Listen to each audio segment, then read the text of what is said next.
Also a PhD candidate, petroleum economics management and policy. And then my experience spans petroleum engineering, project management, business development, contracts and procurement. So on the screen is just a little about me. But today's topic, we're going to be discussing the road ahead, navigating current industry realities as a young professional. And we're just going to start with just the same way the topic is. We're going to start with, what are the current realities in the energy industry. We'll also look at what the realities are in Nigeria. We'll talk about the road ahead for the energy industry, and then what we can do as young professionals. So I have three things that I would like to discuss on regarding current realities in the energy industry worldwide. Now, we see technology advancement as a very focal and pivotal point for the energy industry. We have seen that a lot of technologies, new technologies are being deployed, new technologies being created, and this is basically driven from a standpoint of innovation and also a need for all the stakeholders in the energy industry to remain competitive. Competitive even from the government and national oil company point of view, competitive to be able to attract investment, and also competitive for companies so that they can reduce operational efficiencies and also maximize profit and shareholder value, and also be able to provide value to the communities in which they operate. So we have seen various technology advancements, and I'm just going to list a few.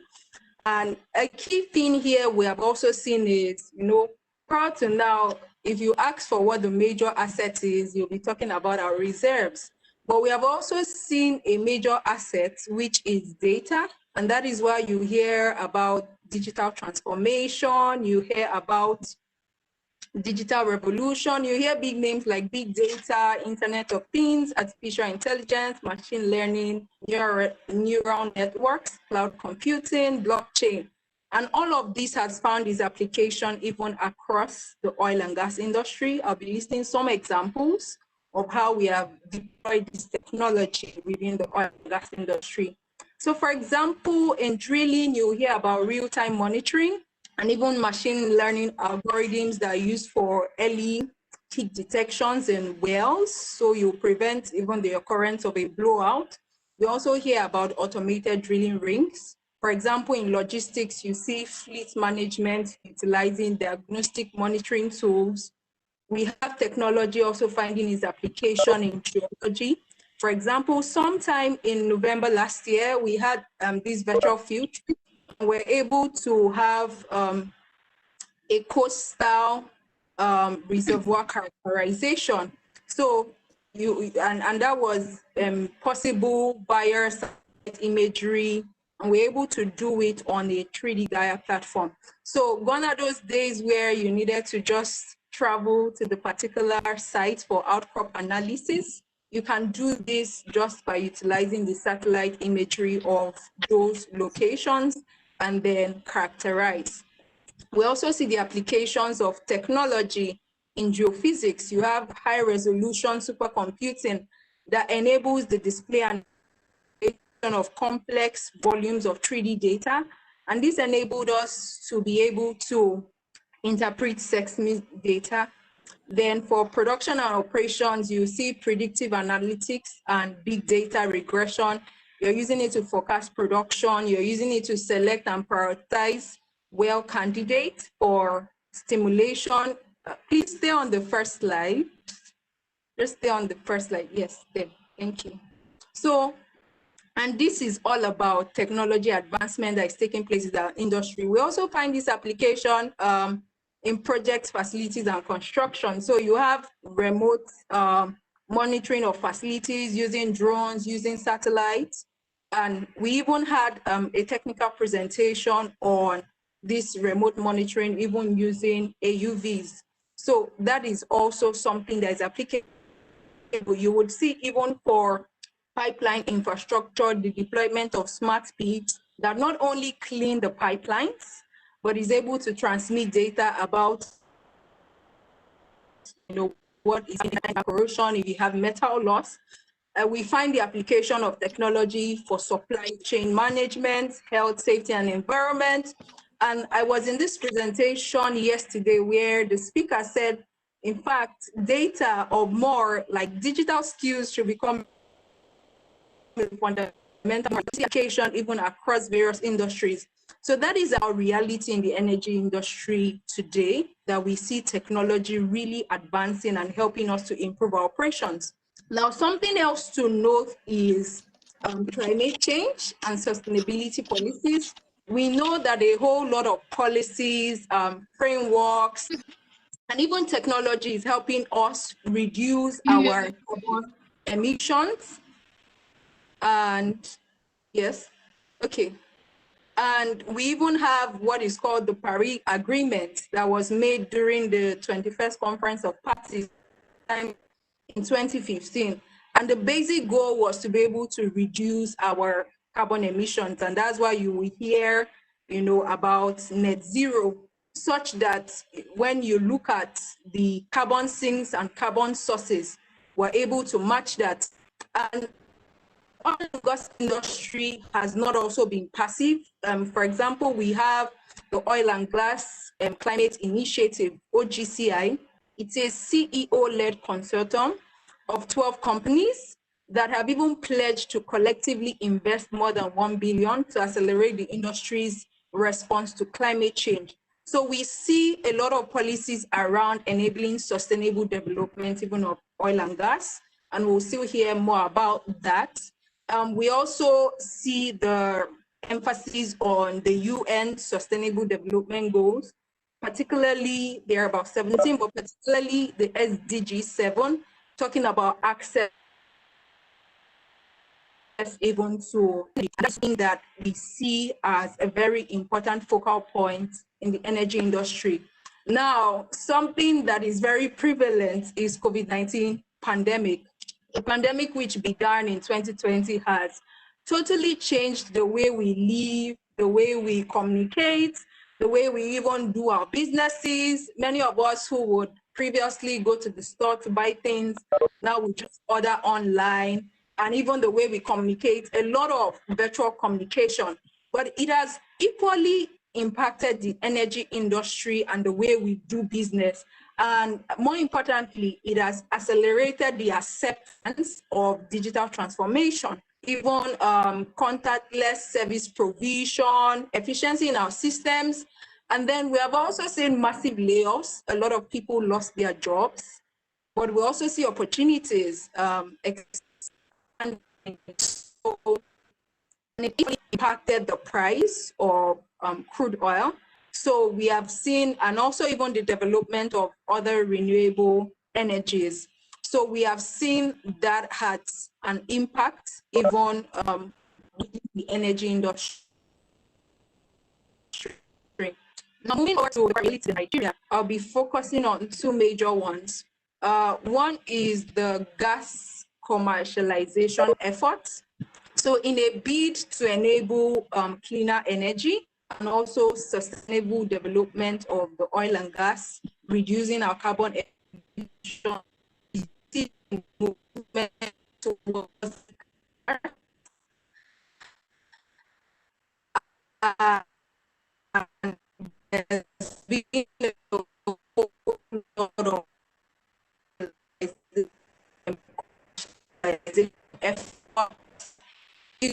with the regulative board, ensuring that the plan that comes to approval must have a gas commercialization plan.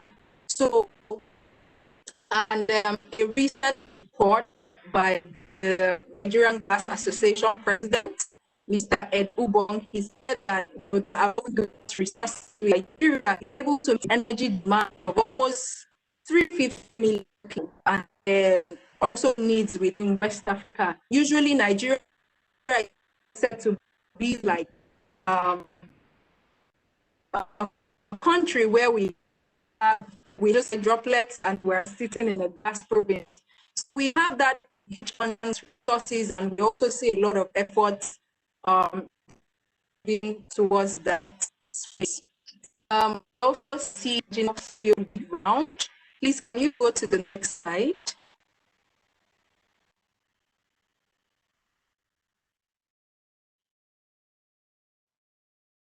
Can you hear me?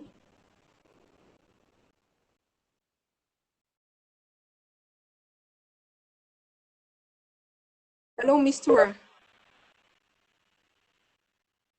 I can hear you. I'm changing the slide. I'm on the slide with opportunities. So, in the oil and gas industry in Nigeria, has also been a whole lot of activities that are ongoing in our home front. Okay. Okay, so we are on the slide that has to do with current activities within the oil and gas industry in Nigeria. So regarding the marginal field bid round, in 2020, it was also a year where we had the licensing round of almost, we had 57 marginal fields covering onshore swamp and shallow offshore terrain. And according to DPR, it was going to open avenues for partnerships with international capital and technology providers. And we're expecting almost an addition of over 5 billion even obtained from the acquisition.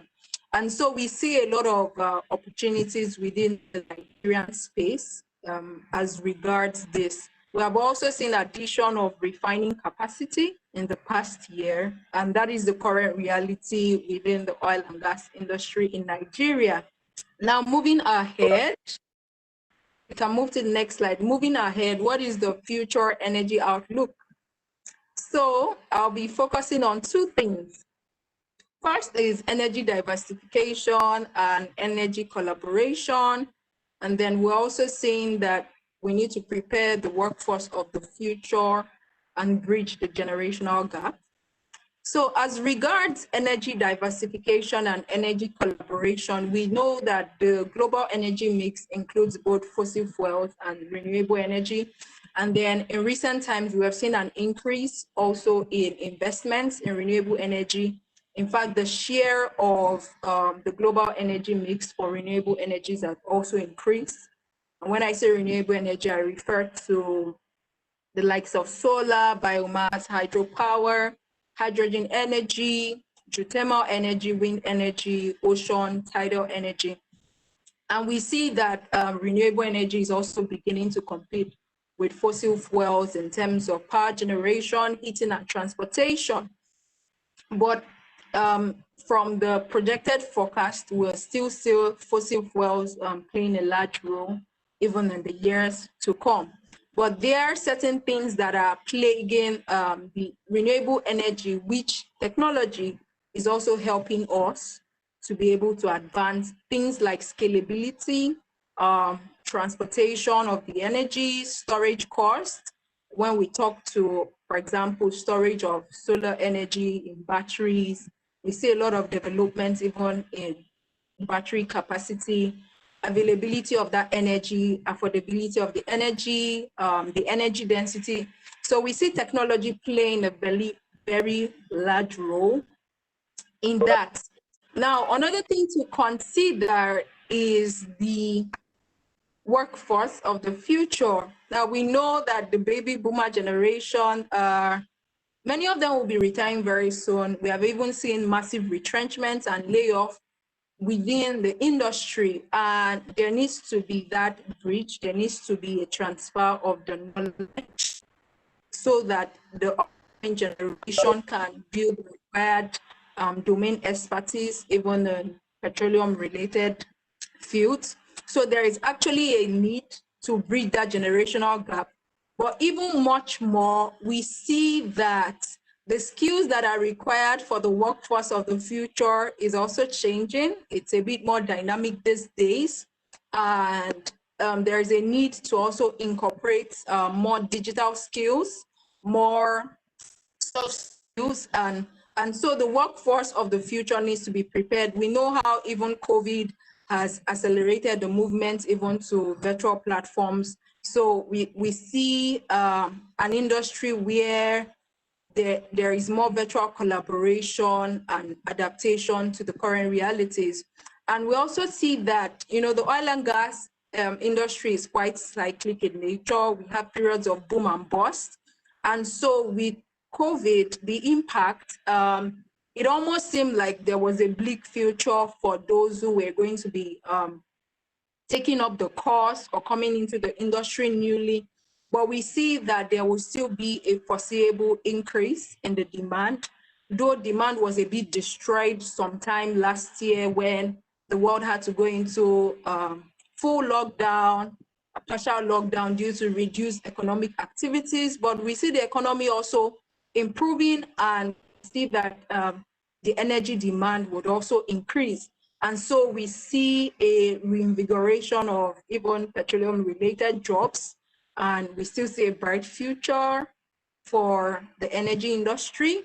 And just as the population keeps growing, we have to ensure that we have energy to be able to meet the needs of this growing population.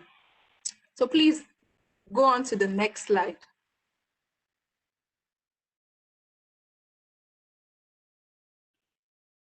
Okay, so we have come from discussing what were the current realities in the energy industry, and then we also discussed what were the current realities in Nigeria. And many times, young professionals are usually having questions: how can I apply myself? What are the opportunities for me within the energy industry? Are there still opportunities within oil and gas? And most of the opportunities I have just put on this slide just shows you things that you can prepare to participate in, things that you can be a part of as regards the energy industry. So in line with sustainability and how we want to produce oil and gas, one of the things that we see is we see an opportunity in carbon capture, utilization, and storage. And one of the ways we want to make our operations greener, we want to reduce the impact of the fossil fuels on the climate change and warming of the globe. One of the things we can do with respect to CO2, which is a greenhouse gas, is that CO2 can be used for even oil and gas extraction, can be used for remediation of alkaline industrial waste. It can even be converted to useful chemicals, can be converted to synthetic fuels. And we would see that, and I will call it CCUS, which is the carbon capture, utilization, and storage. So it requires transferable knowledge in fluid flow, even knowledge of transport in porous media. It requires knowledge of geomechanics, geochemistry, programming, mathematics, and experimental analysis. So you see that even the knowledge that you have gained from your petroleum profession or from working in the industry is applicable. And so if it is something you're looking at, it is an opportunity to consider with respect to the sustainable development of oil and gas. We also see geothermal engineering.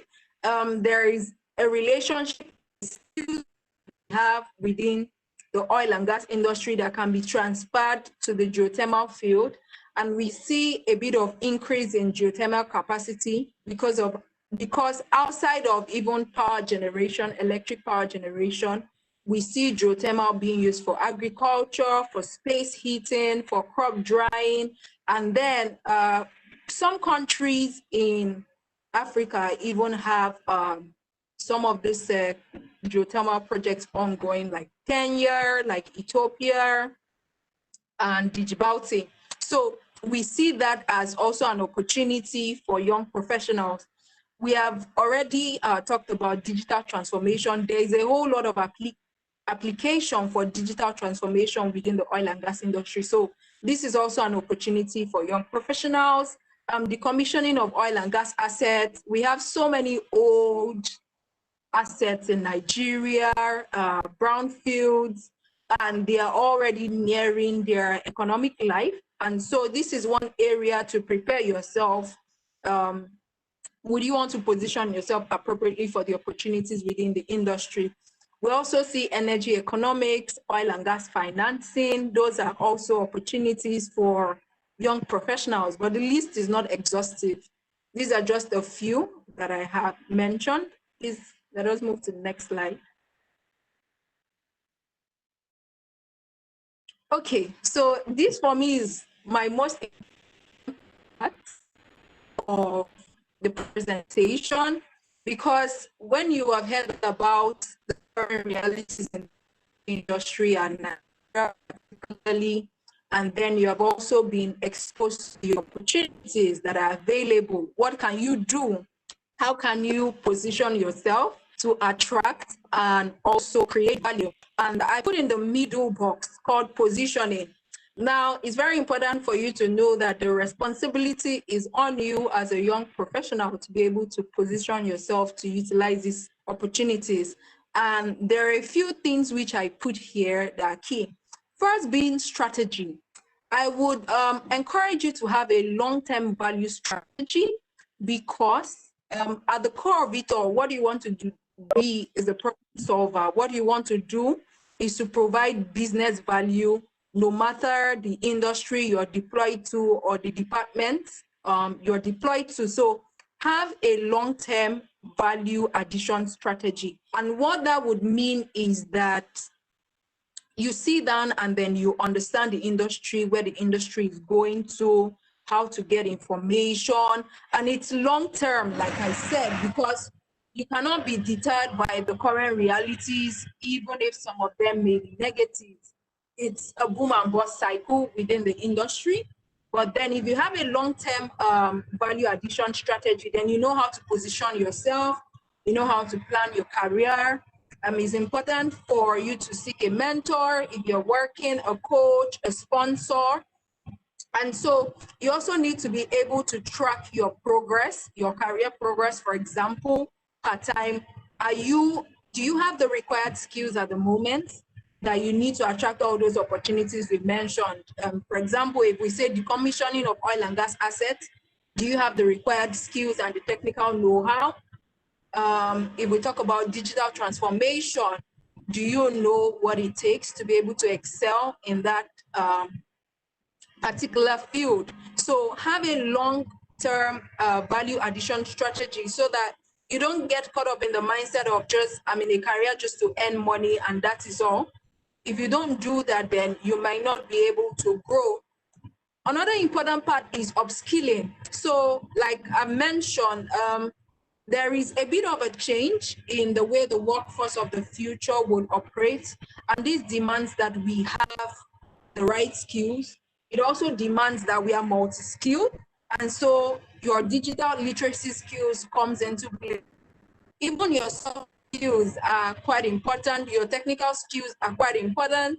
And then if you have domain expertise in a particular area in the petroleum engineering field, coupled with every other skill that you have, you're better positioned to provide business value.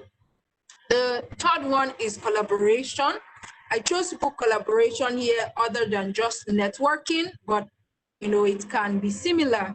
Now, don't just network just for the sake of, I want to know somebody, I want to gain. I say collaboration because you need to build in that habit of building relationships where you're providing value and you're receiving value in turn. And you want to only build relationships when you need help, maybe when you're looking to transition from one job to another, or when you're looking to gain information on a particular opportunity. So learn to collaborate and much more look beyond just the borders of Nigeria, collaborate across borders, collaborate with people in other continents, collaborate on projects.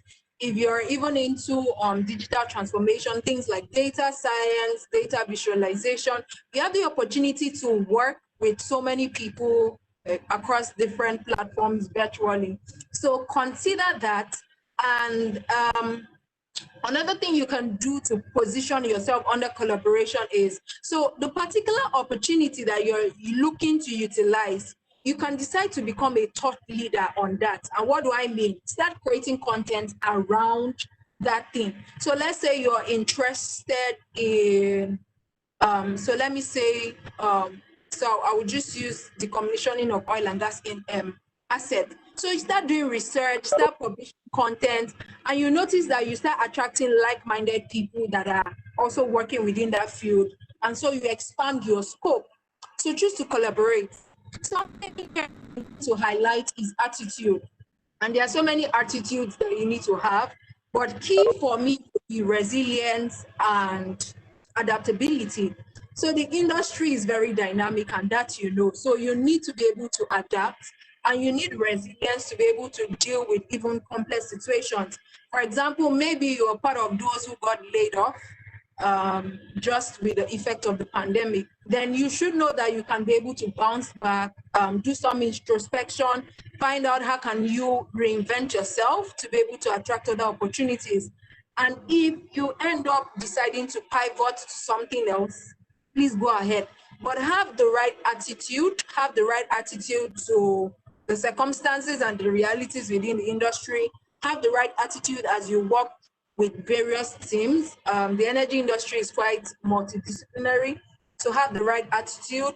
And then I put here entrepreneurship. I tell you that not everybody would maybe work in the oil and gas industry from an employee perspective.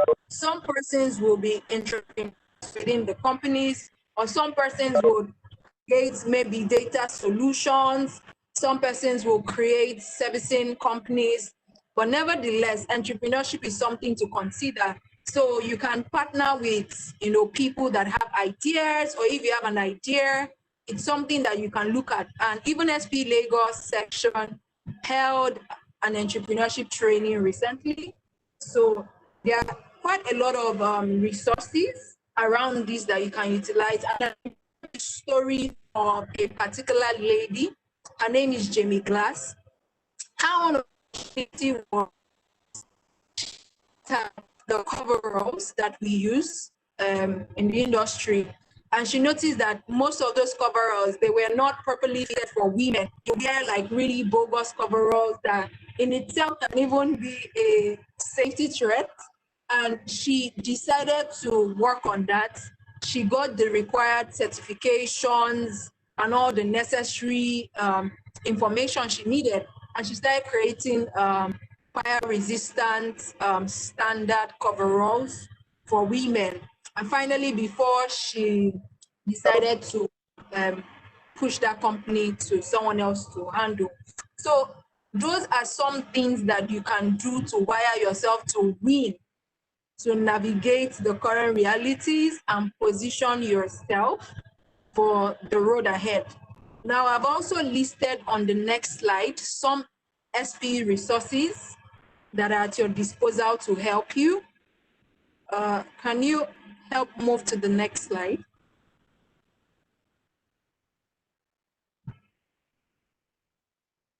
Okay, so there are quite a whole lot of SPE resources that you can utilize. And it is not only limited to resources you can find in SPE, but for you to be able to upskill, for you to be able to collaborate, for you to be able to even have a long-term value addition strategy. There are resources just in your front that you can use.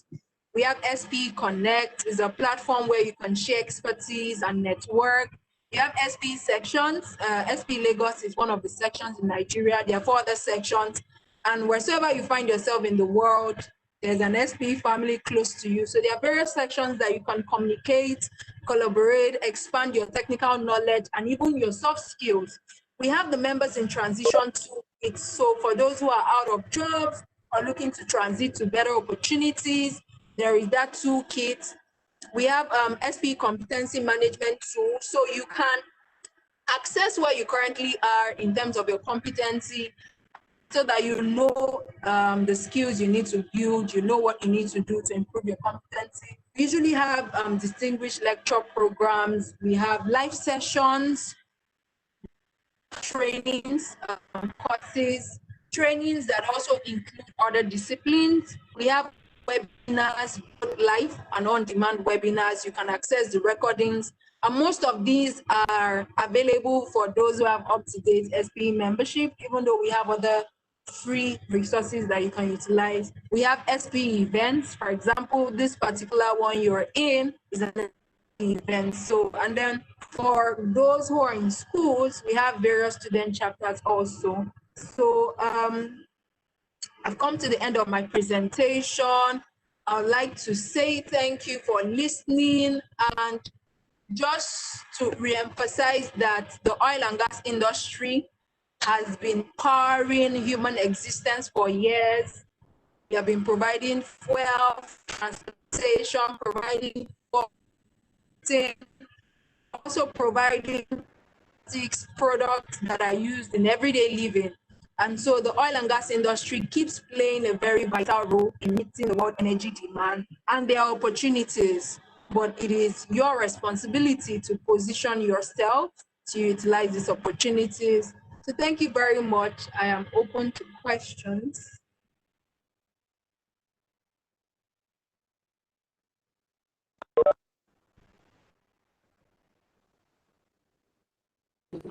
Thank you, Ms. Chiere. Thank you very much for that presentation. Please, if you have questions,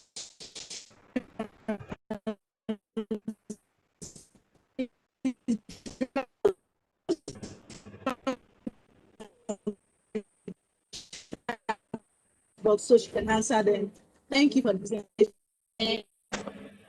Please, thank you for the presentation. And question, please. Okay. Drop the message. So as time goes on, would answer them. Let's just move to the next question. Okay, so I'm playing a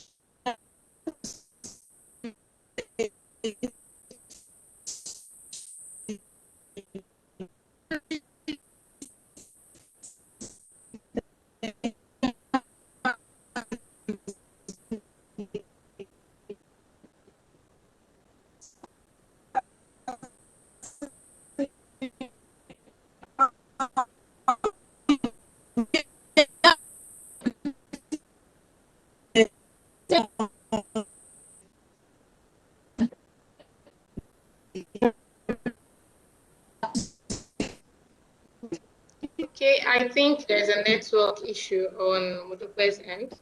So right after the ambassador lecture program, we'll be having the student chapter presentation.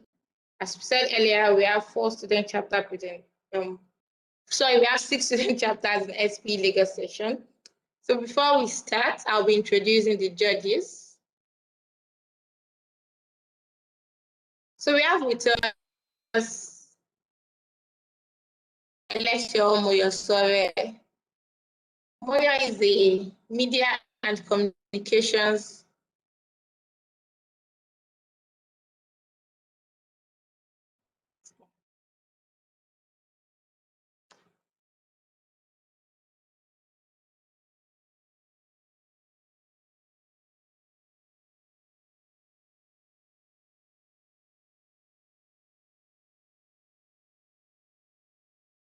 Moya is a media and communications practitioner, seasoned public speaker, and youth advocate.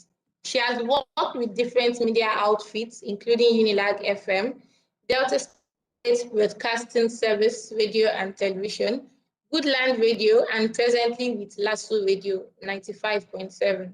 She also has television production experience and currently hosts shows for online TV production with media houses like Wedding TV, Shed Lights Production House, Atata TV, Agital Media, and some others. She's also a writer and award-winning corporate MC with her own event brand name, Talking Mo. She serves as a social media platform and blog where she reaches out to thousands of people on interpersonal development and sociocultural issues. Moyosore, having a pioneering representative of Lasso in public speaking, founded a platform for media enthusiasts tagged iSpeak, where online training and mentorship are provided for members. She's currently a Carrington USA Youth Initiative Fellow and a yearly network member, as well as a one-time Nigeria delegate of One Young World 2014 Youth Gathering in Ireland. In line with her social development works, she founded www.volunteerhub.ng in December 2018 to commemorate International Volunteers Day and connect volunteers to opportunities. While vigorously pursuing a career in media, Mersore hopes to become a household brand in a couple of years. You're welcome, Moyo. Please say hi to the house. Thank you very much, everyone. Thank you for having me. Okay. So we move to the next judge. Is Chukskari. Chukskari is a commercial analyst with Seplat Petroleum Development Company PLC, an indigenous energy company in Nigeria with over 8 years experience in the oil and gas industry. He's proficient in crude oil logistics and exports, wellhead and facility operations, hydrocarbon accounting, and fiscal allocation metering. He has a BSc in computer engineering from the University of Lagos and an advanced diploma in oil and gas operations from City and Guild International. Chooks is the present young professional chairman for SPE Legal Section. Thank you, Chooks, for joining us. Please say hi to the house. Thank you, Mr. and everyone. It's good to be here. Okay, thank you. So next, our third judge is Princess Offer. Princess is a successful contract engineer with ExxonMobil. She has a thriving career that sees her developing proactive tools that enable service delivery within budget and schedule. Prior to her current role, she was an execution planning engineer with ExxonMobil. She has over 4 years industry experience spanning petroleum engineering, project management, business development, and contracts and procurement. She's a graduate of petroleum engineering from Covenant University, Nigeria, a master's holder in petroleum engineering and project development from the Institute of Petroleum Studies, Port Harcourt, Nigeria. She's also a PhD candidate, Petroleum Economics Management and Policy at Emerald Energy Institute, Nigeria. Her passion for volunteerism is unmatched, as she is an ardent volunteer with the Society of Petroleum Engineers, where she has served at local, regional, international levels. Princess has taken on various high-profile activities in the leadership capacity, which culminated in her being given the Young Professional Outstanding Award in SP Legal Section 2018. She also actively volunteers with the non-government, not-for-profit organization Mathematics for Life Foundation that brings mathematics literacy to secondary school students. Thank you, Princess.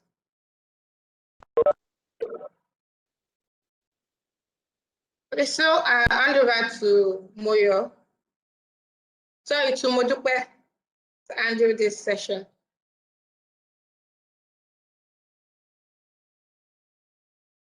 Thank you, Ms. Mistura. Thank you.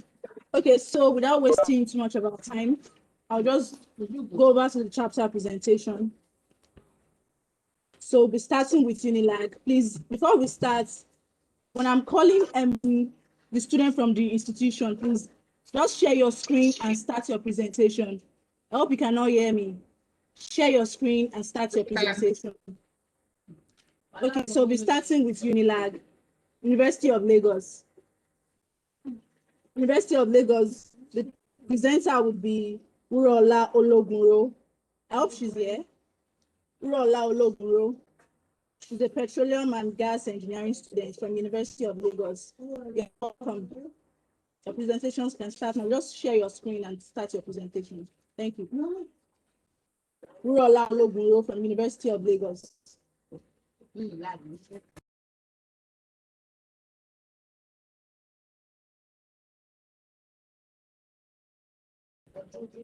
She's not here, so I could just move to the next institution. Then when she joins, we could just start.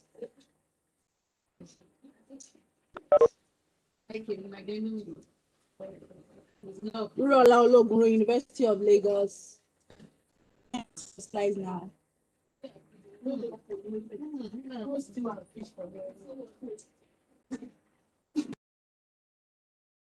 If you are not presenting, can you please mute your mic? Thank you.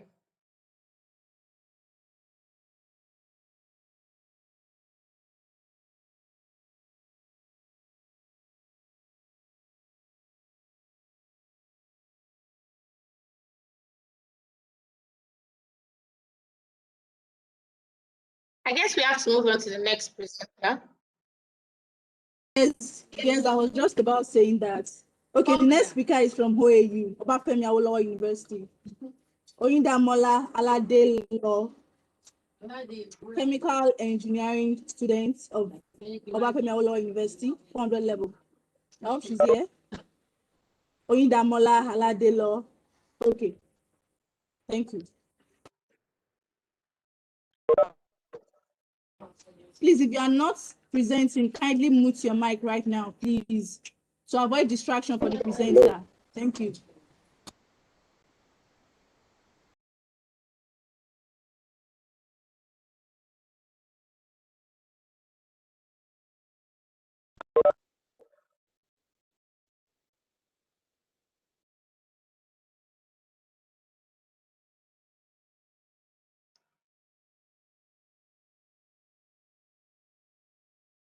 Please start your presentation, Oyinda.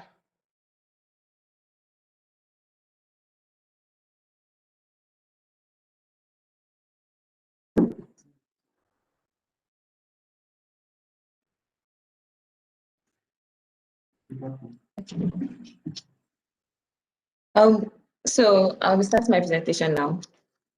Good afternoon, everyone. My name is Aladelo Oyindamala. I'm a student of OE from the Department of Chemical Engineering. So the topic before me here today is productivity as a function of diversity, OE, and using OE as a case study. So using SPE as a case study this afternoon, I'll be showing some of our future and past endeavors towards ensuring productivity as a result of a diverse student chapter community. I will highlight some of the contributions that SPOE has made towards maximizing our diversity as a community. So in the past and presently, OE has always been committed towards maximizing our diversity. And we have three major areas in which we've maximized this. That's in the area of leadership, our events, and competitions. In leadership, 12 out of our 21 key officers are female, and despite our membership population of females being about 20%, we still have quite a good number of females that are taking key officer positions, and they are doing excellently well in their roles, if I must say. Also, I'd like to have you know that the pioneer of SPOU was also a female, and her name is Temitope Olatime. This is a woman driven by her passion, decided to create a chapter here in OAU, despite OAU not having a petroleum engineering-based department. And in our events, in the past, we've organized women development programs whereby we invite notable female alumni to talk to our members. And this event serves as a way of showing the younger generation that, okay, this is a woman like me. I can also do what she's doing. And it shows them that there's a place for them in leadership roles and in the engineering world. We also partner up with women in engineering OAU to organize seminars whereby we enlighten our members on the skills that they need to go on in the industry. And in our competitions, from 2013 to date, SPOU has always maintained having at least a female member on a team of 5. As you can see in the picture on my slides, the last competition that we had in SPNC, we had 2 female members, and these 2 ladies actually had a great impact in us winning because we won this competition. In fact, one of them was solely in charge of the geology aspect, and that was quite outstanding performance from her. So going forward, because we know how productive harnessing our diverse nature has been, SPOA is committed to promoting female inclusion in the community, and we have some plans that we are going to carry on going forward. For example, we are going to be creating a diversity and inclusion committee, and as one of the things we are going to say is that this committee is going to be spearheaded by a female member. And this committee, some of the purpose of this committee is going to serve to sustain efforts on ground. That's some of the activities that we have done to ensure more volunteering members from the female society. And we're also going to set up a mentorship framework whereby we have either our final year students mentoring the younger ones, or we invite professionals from the industry to talk to our members and mentor them on the right path to follow their career in the industry. And we're also going to organize targeted professional trainings and events in order to equip our members with the necessary skills, both soft and technical, that they need to go on in the industry. And this committee is also going to serve as an avenue for female members to lodge concerns particular to their gender. So in conclusion, I would like to say, in a world as diverse as in the past, a major problem has always been the inclusion of the female gender. But now we face a problem where most females don't feel there's a place for them in leadership positions or the engineering society because they see it as a man's world because that's what majorly everybody says. But because SPO is committed to encouraging and building young female leaders of tomorrow, because we have seen how productive it has been in our community. So we want to bring this to the society, and we are going to nurture our members that yes, they can do this, that, and equip them with the right mentality to know that there's a place for them. So thank you for having me. Thank you.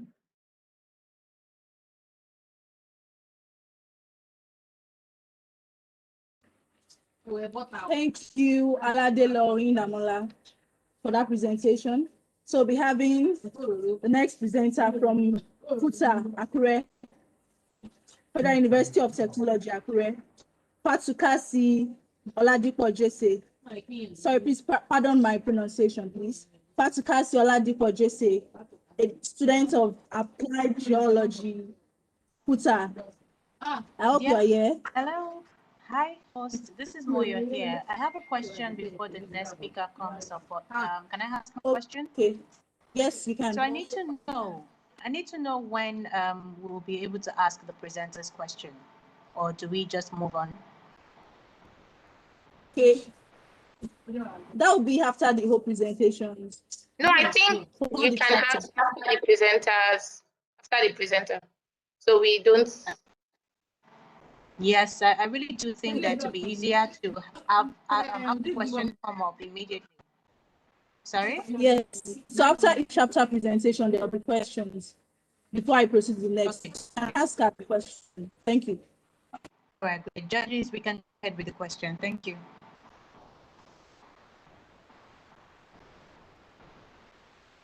Shoots and Princess, if you have questions, please go ahead. I'll go right after both of you. All right. Hi, this is Chooks. I would love to say ladies first, but if Princess doesn't have any question, I'll just go ahead and ask. I hope that's okay. All right. So, Damola, thank you so much for that presentation. You highlighted your points quite accurately, and you used your time very well. So my question is, how have the men or male students or collaborators in your school contributed positively to all your achievements, if they have, or otherwise, have they not been, cooperative? So I just need to know how you've been dealing with your male colleagues. Well, I'd like to use myself for an example. I'm currently heading the SPE Talks section of our it's a program we hold weekly, and I work with female members and with male and female members also. And I would say there's a discrimination of gender. Despite being a female member, they're cooperative and they work with us, and everything they take to instructions and follow what they're meant to do. So yes, our male members are quite cooperative with the female gender in either having a female as a leader or membership. In fact, the competition in the slide I showed you, they also had male members there. I just highlighted the females because it was the same of the program, but then they also contribute effectively to our productivity. Thank you. That will be all from me. Right. Thank you so much, Chooks. Damola, well done. I mean, well done. I enjoyed your presentation, but I also have questions of my own. First, I would like you to resound the theme for this event, the theme you're speaking on. Productivity as a function of diversity, using OAU as a case study. Can you say that again? Productivity as a function of diversity, using OAU as a case study. Using OAU as a case study. SPOAU as a case study. So I heard you say a lot about the female folks, and I was happy that Chooks asked that question. But I would also like to know what are the things that makes your society or the chapter of your society diverse, and how have you been able to thrive in your diversity? So, okay, what I would say that makes our society diverse is presently in our society or in this country, we have like a binary gender, that's male and female. And as a community, we have population of both male and female. And so, okay, I would say most people expect or believe that, okay, having female members in an engineering society, like they don't do the work or they don't contribute. But in our society, we don't recognize things like that. Both the males and females work together towards our events, work together towards building each other, gaining skills together, and we learn together. So as a diverse community, I feel we come together and we work together and we build together. So That'll be all from me. Thank you.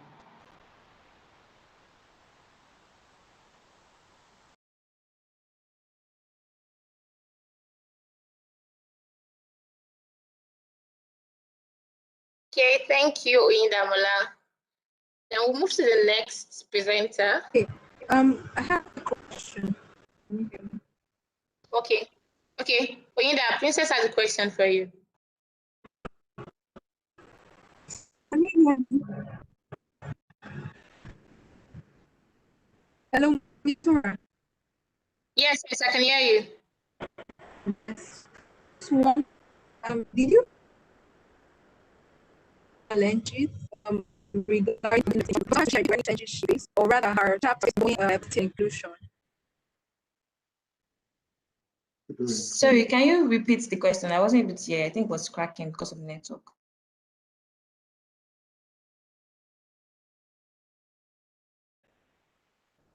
Okay. So did you face any challenges as a OAU while promoting diversity?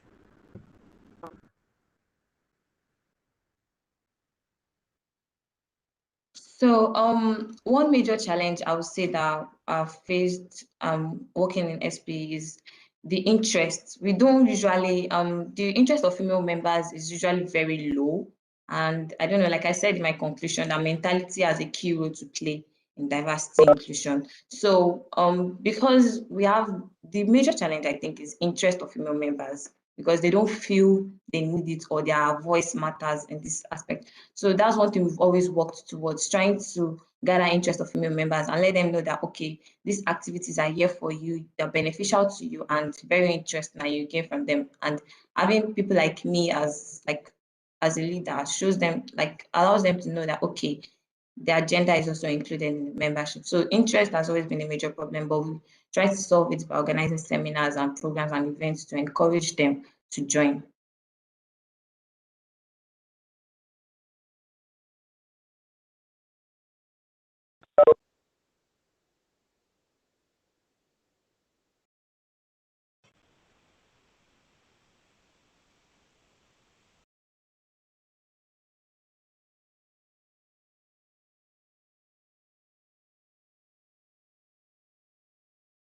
Okay, is that all from the judges? I guess that'll be all. We can move on to the next presenter. Thank you. Okay. So now we'll be Okay, having. thank you.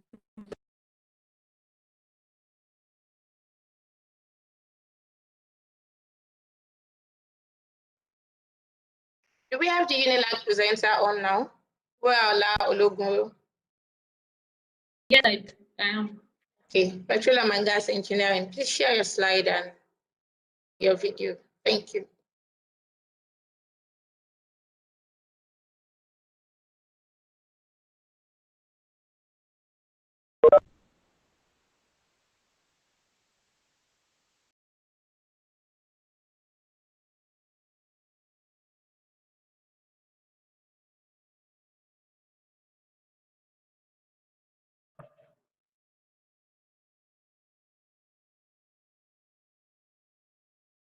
Everyone. My name is Burala Ologun.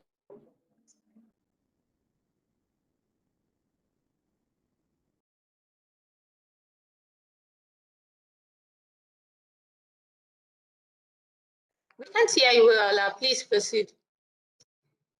Okay, my name is Bura.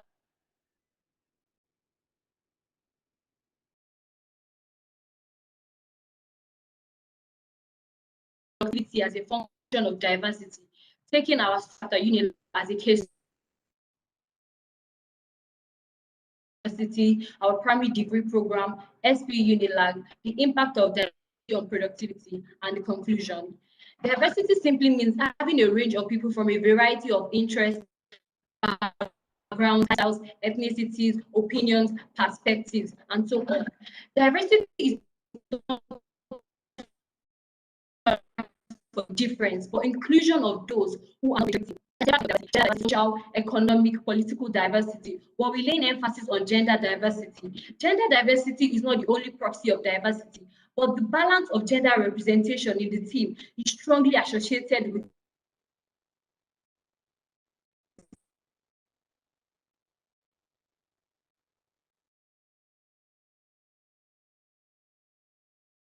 we will no longer ask if we are diverse enough.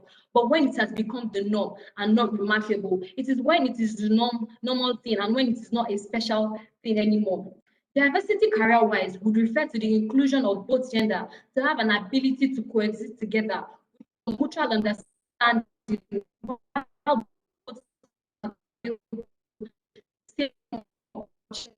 in order to achieve a common goal. This is when both genders access to similar activities, which will enable them perform elderly and results. On the right is an image encouraging females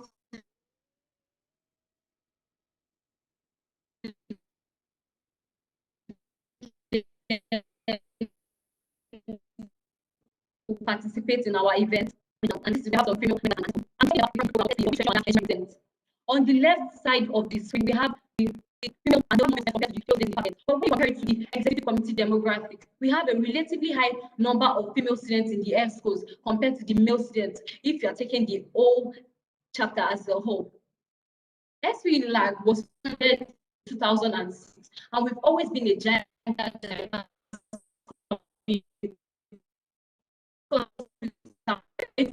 being a woman and related to society. We've achieved a lot together as a diverse community by winning awards and several competitions. On the right side of the screen, we have the SP Female Talk, which is a yearly event to encourage diversity amongst our students.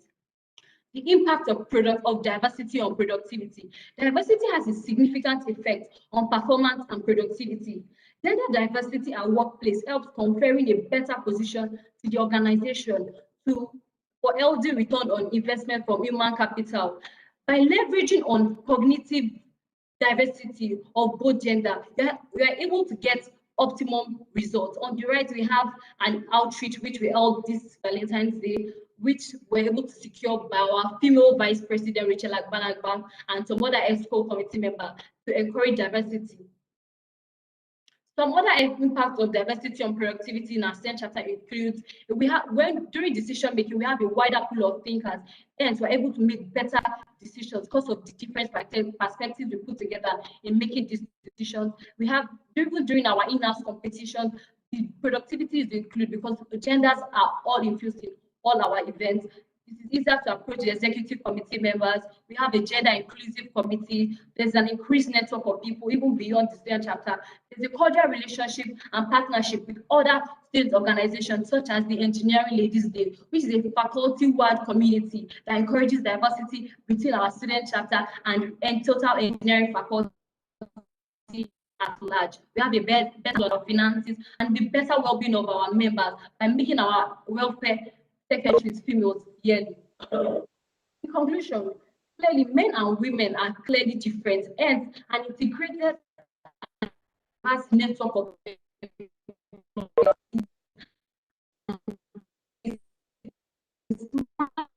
practical way of experiencing work and achieving that we've held in the past. Some of these events includes the Valentine's special event, which I mentioned earlier, which we're able to secure by always having two vice presidents, one female vice president, a male vice president, and a president to include diversity in our student chapter. We also have the Women in Engineering partnership with the Engineering Ladies Day as well.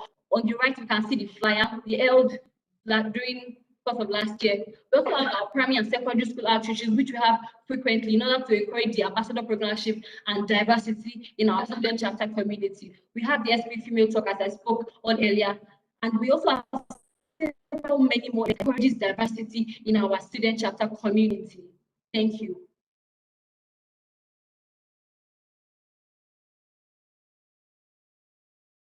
Awesome, Werola, very awesome. Judges, do you have questions? We can go in the same order if you have questions.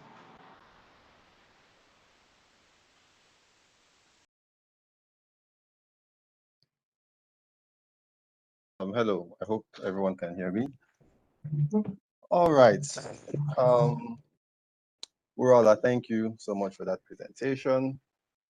You seem very passionate about diversity and inclusion, especially in your student chapter, which is really good. So I'll ask.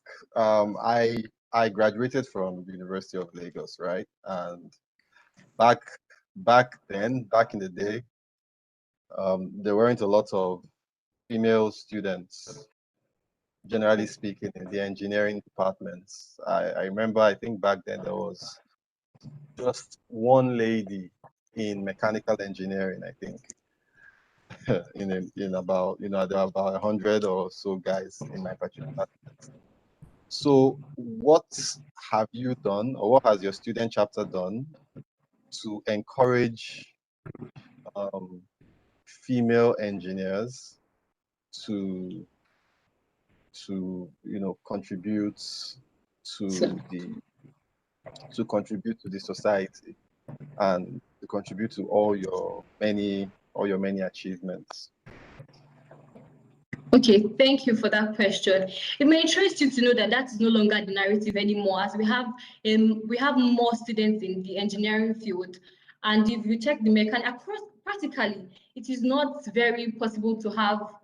It is possible, but currently we do not have an equal representation of both the female and male members in our faculty. But then we have several events to facilitate this. Our HOD is quite supportive in this event. We also have ambassadorship programs. We have several ways of infusing the female students into events, such as we partner a lot with other parts of the engineering. We have several communities. We have the Society of Women Engineers, which we just launched in our student chapter. So we have several ways of which we include females in our student activities. Okay, thank you.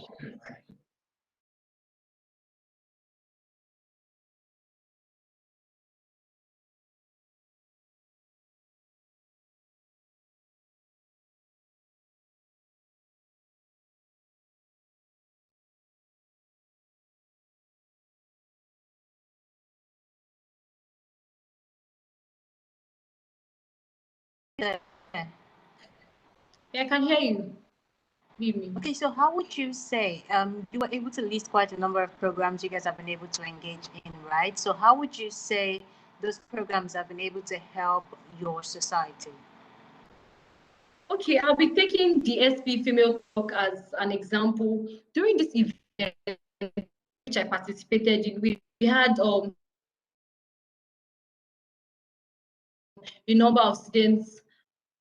We were able to include many more students and encourage diversity in our community. We also have several meetings like that, which we have on a regular basis to encourage and include female students in our events. And we also have follow-up activities. We have the membership, the ambassadorship program.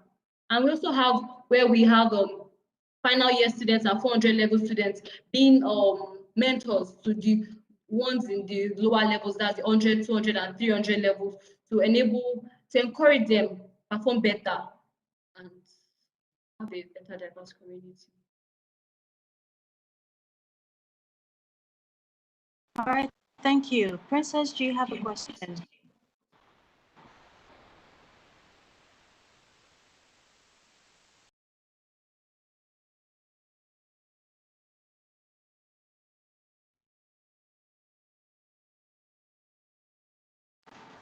Okay, Princess does not have a question. I think we can move on to the next presenter. Thank you very much, All Burala. right, thank you so much.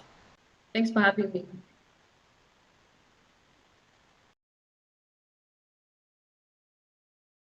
Okay, thank you very much, Raola. We're moving on to the next presenter, who is from FUTA. That's Fatukasi Oladipo JC. Are you online? Oladipo.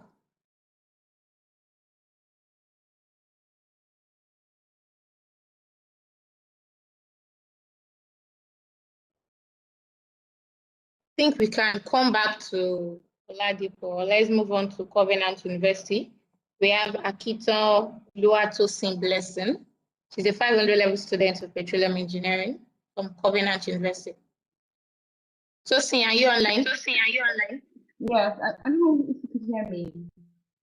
Okay, yes. Can you hear me? Yes, I can hear you. Yes, I can hear you. Okay. Sorry.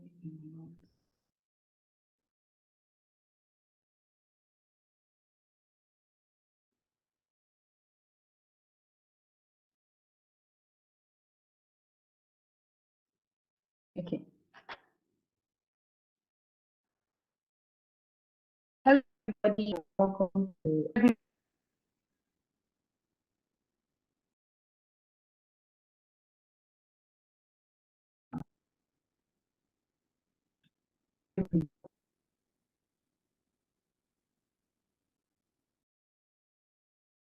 Tosin, we can't hear you.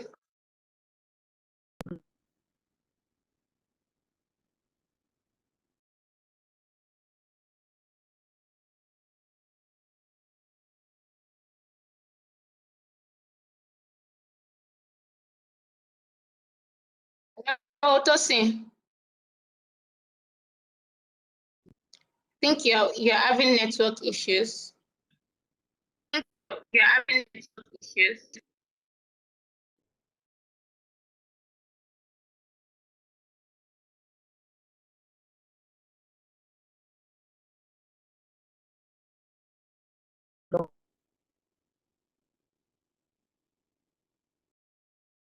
Tosin, if you're speaking, please, we can't hear you.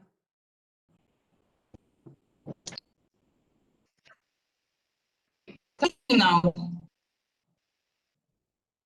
hello. I can hear you now. Okay, sorry. What is it can get a bit bad. But back to my presentation. So obviously this is where I am, and first before we start about what I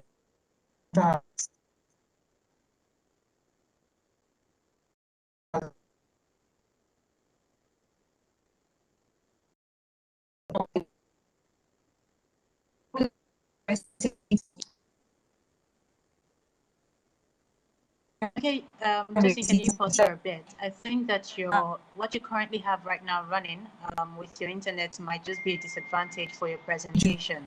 So I'll suggest that you log out and log in so that you can start all over again.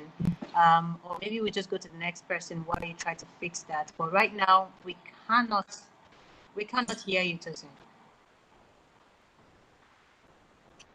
Thank you, Moyo, for that. Tosin, I think you should get another network connection. Let's move on to UI. We can come back to Covenant.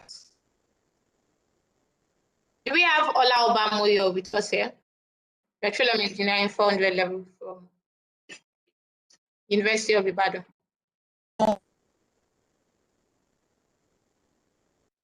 Yeah.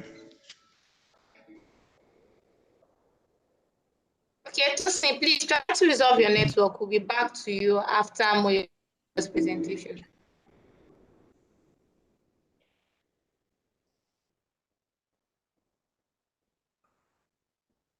Hello?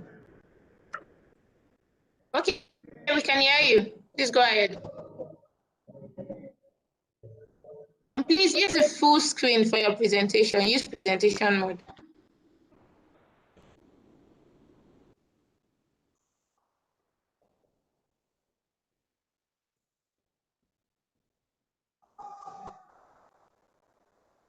Hello?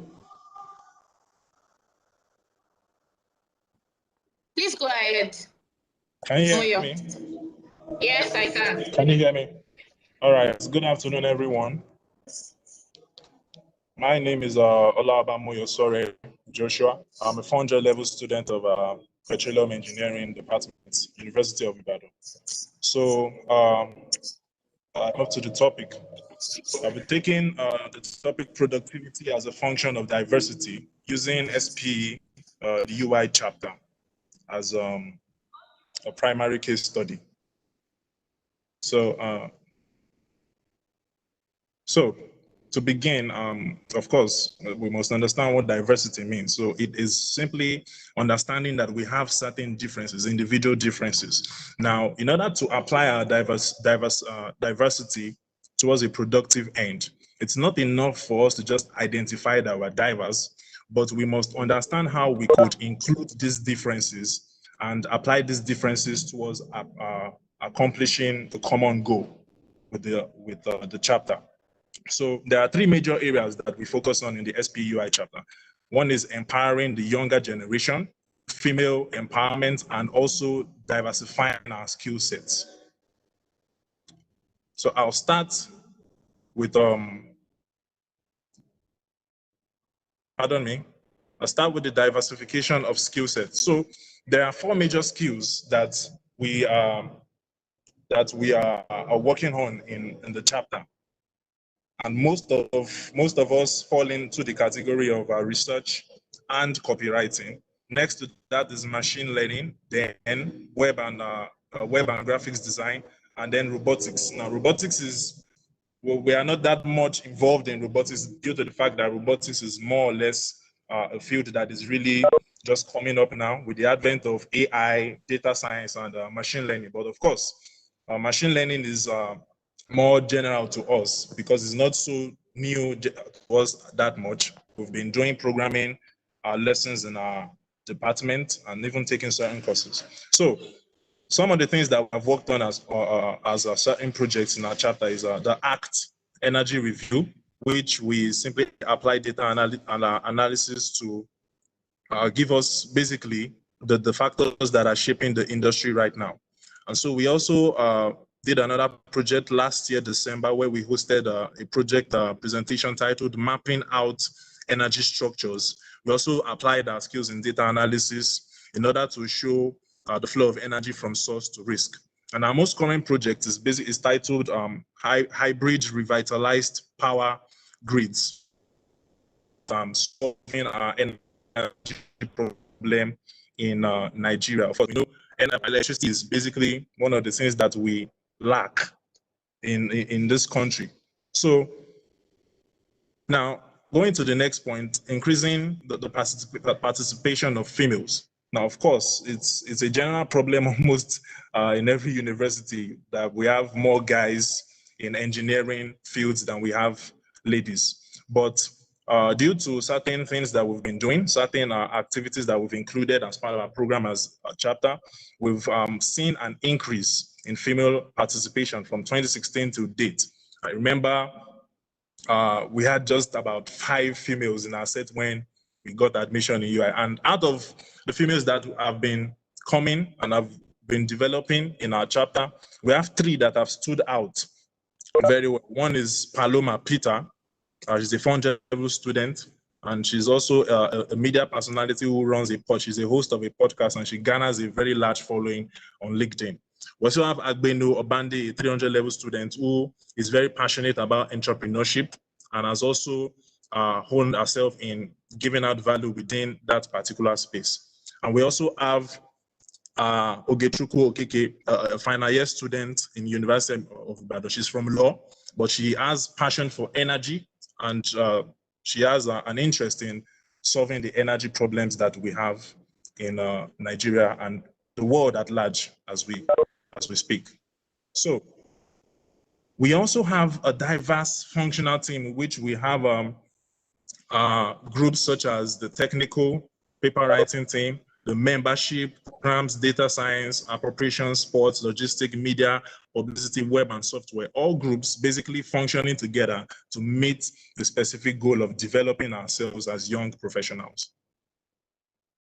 Now, so out of all these things that we've been doing, the empowerment opportunities that we have made available ourselves as students is that we encourage younger members by giving them opportunities to do things outside the chapter, such as representing the chapter in certain quizzes, certain competitions, Energy for Me programs in other schools.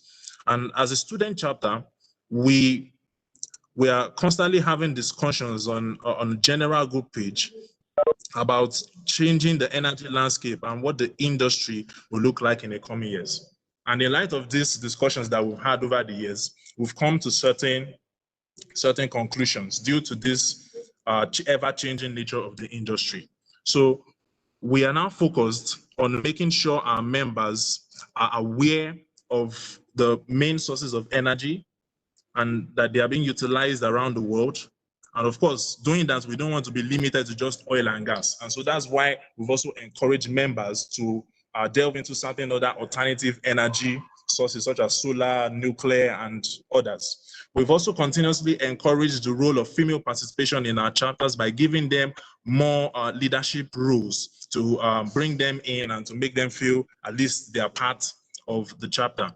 And now more than ever, we make sure that we integrate technology events into our technology trends into our events, so that it just doesn't look like a bunch of random events that are not benefiting anybody and it's not really adding value to anybody. So that's where we are in the SPUI chapter, and we have always embraced diversity amongst us.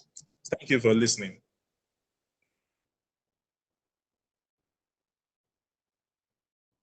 Hello? Yes, we're here. Thank you so much, Maya Sorolua, for the presentation. I think it was interesting watching your slides, sort of different from the last two we saw, and I think it's interesting. Thank you. Chooks, Yes, do you have a question before I go for mine? Yes, I do. Thank you. So thanks, MJ. I hope I can call you MJ. Yes. All right. So, sorry, I'll just get my video up.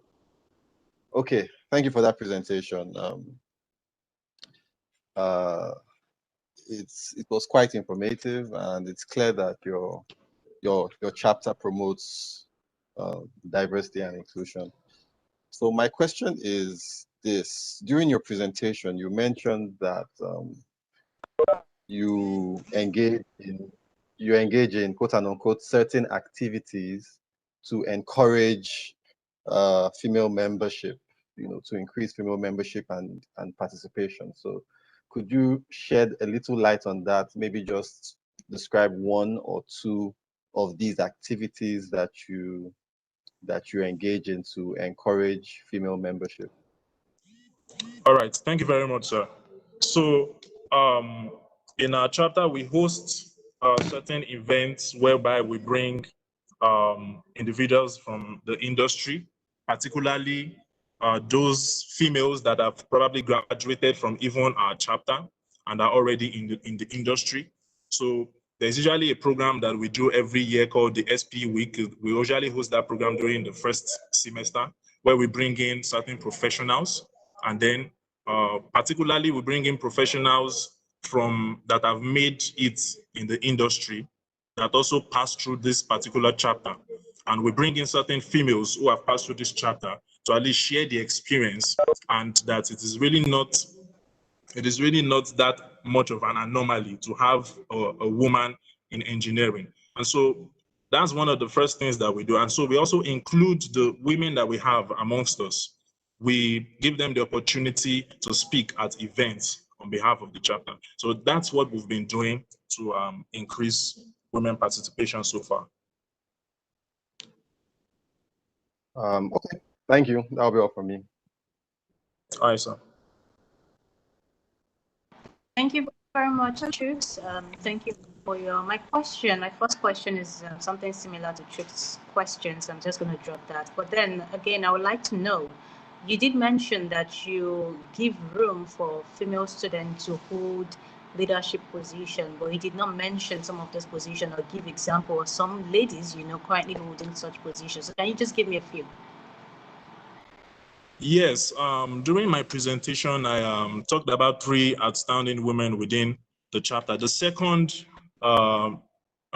lady, Abeni, she's actually the current public relations officer for the chapter. She's in 300 level, and she's the current public relations officer for the chapter. So yes, we do have women that are engaged within leadership positions in the chapter.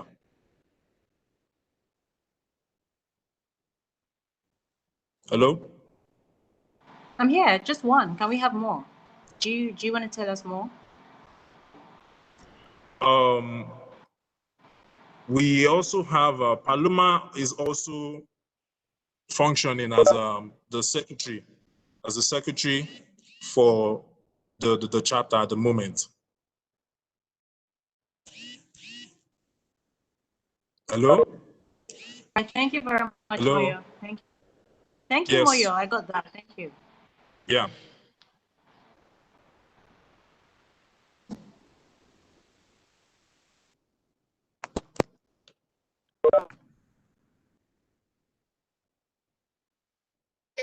Princess, okay.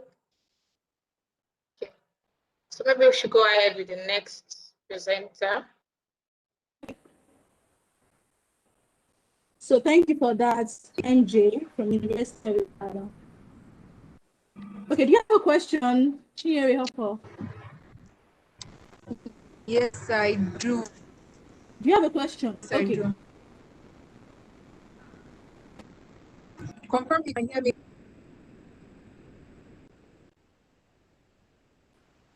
Yes, I can hear you clearly.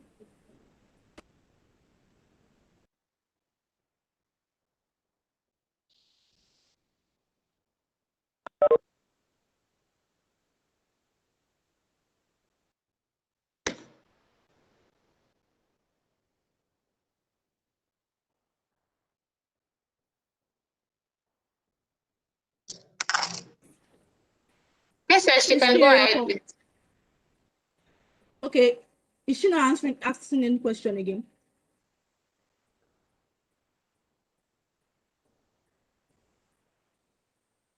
Yes, she's having some network challenges. Okay.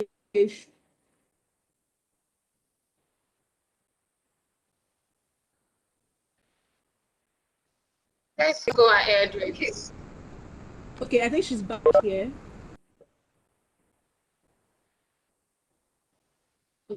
She's having network issues, I guess. So do we move on?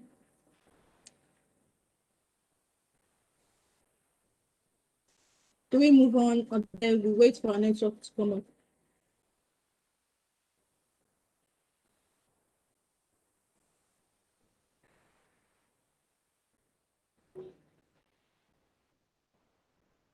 If you're unable to get Princess, I suggest we move on.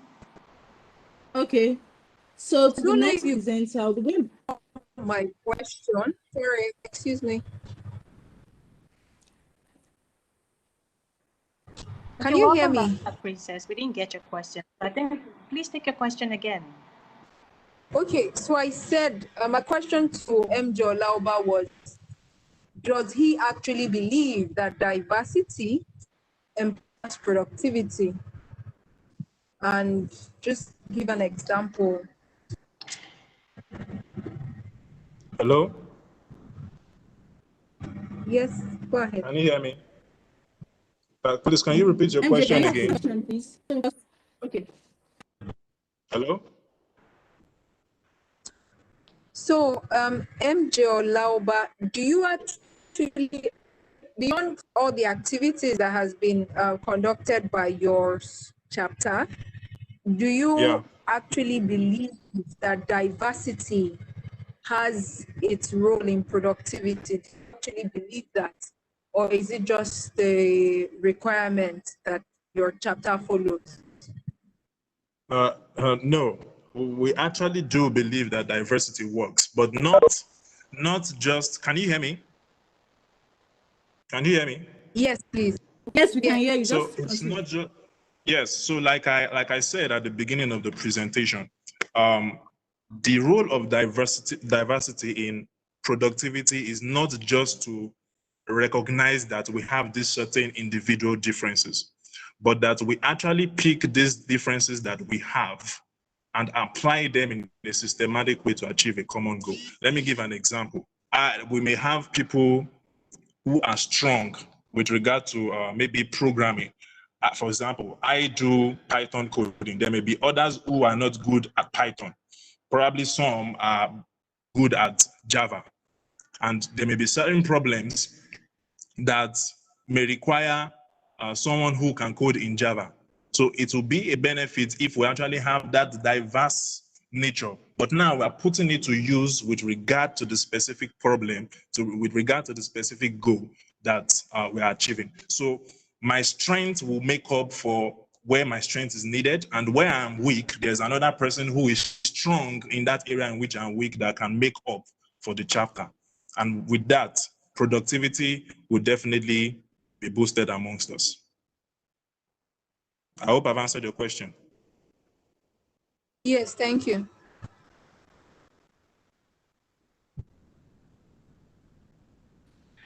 So any other question from the judges before we proceed to the next speaker?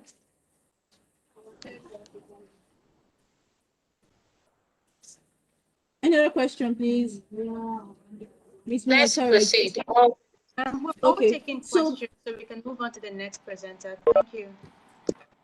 So please, just as a reminder, each presenter, you have 5 minutes to deliver your presentation, please. 5 minutes for each presentation. So, Akiton Oluwatosin, Commandant University, are you back here? Or do we have Futa? Patukasi Oladipo just said. Okay, so I don't know if we can hear me now. I think my network. Okay, I think it's better. Just share your slides. I think it's better like so.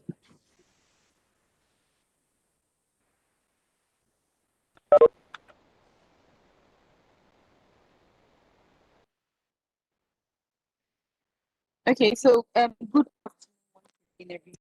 So sorry for the network problem in my school. We don't use data, we use Wi-Fi, and it's a big period to lot of people are connected. So that's very good. So back to our presentation, Untitled Chapter, productivity as a function of diversity. So this is a brief profile of who I am, my course, my level, and my presence of my chapter, and I'm a gender equality. So a brief introduction to diversity, because I think a lot of us first need to be oriented on what diversity and inclusion is. So diversity and inclusion is understanding and accepting different people, I mean people of different age, different races, ethnicities, whatever factor, defining factor, physical defining factor, and we place them with differences in education, personality, skill set, experience, and knowledge base. That means not just gender issues, but people integrate based on their level, integrate based on their country of affiliation. So one thing we do in Common staff, we have noticed that every time, or these are ways that we know that diversity and inclusion is a very big factor. It's a very big kind of product, and product is a very big part of diversity and inclusion. So when every student is attending leadership, solutions are more effective and academic performance better. We have studied trends over the last 4 years, and we have noticed that every time we have more people or a more diverse, like people from different levels or people from different countries in our leadership, that's SPE leadership and executive, it means that we have better academic performance, of course, but we have more personal students. We also noticed that in our chapter, whenever we organize activities, and we see that that particular executive body, we have a diverse group of people. For example, our 2019 symposium, which was the most diverse leadership we have had in SPE, and we saw a massive one of the biggest goals because the activity actually catered to the interest of people. Every time we have diversity, every time we have a diverse group of leaders, we see that the decision-making process or decisions they make properly reflect what the students need. Then this is the 60s effect. 60s is actually an executive of prominent investment chapter. And when 60s came on, he noticed that international students were not properly catered to by our chapter. He brought in solutions, and because of that, we have a 30% increase in national students. We went from being one of two to being one of 10. And we have noticed that also when we have a diverse and inclusive people, we notice that social activities are better, students turn up for our matches and our games, and students being ready to actually learn networking skills that are very vital to them outside of school. And also, obviously, every time we have a more diverse and inclusive, we win awards because we know that every time we make decisions, it's a ripple effect. Every time our students have better academic performances, every time they do stuff that actually do reflect their interest. We use that unconsciously posing ourselves for awards. Like last year when we won at Chapter Award. Last year we also had a very diverse group of leaders from across all levels, across all genders, across all races, being represented in our SPE. Even to now, because of what systems had done, we now have foreign lecturers coming to come and teach us rather than just national business. So challenges we have faced obviously are stereotypes and social conditioning because people believe that, oh, like for example, sisters were the minority. People you don't want to vote in their appointed because people think that if he comes in, how is he properly going to get out of the Well, he proved that that it doesn't matter that he's not Nigerian born. He understands what everybody is and what every not just his own international student interest, but every single person's interest. And obviously, how have we solved this problem? We have had a diversity and inclusion symposium in the past where we address issues like this, not just gender related, but across all board, gender racism. And then we have taken up sponsoring young girls who want to go into STEM courses in the school. And we have worked with our department to bring in more international. So we have a lot of foreign exchange students coming in, white, black, whatever, because we are trying to build not just a diverse department in terms of gender, but in terms of ethnicity, in terms of race, in terms of affiliation.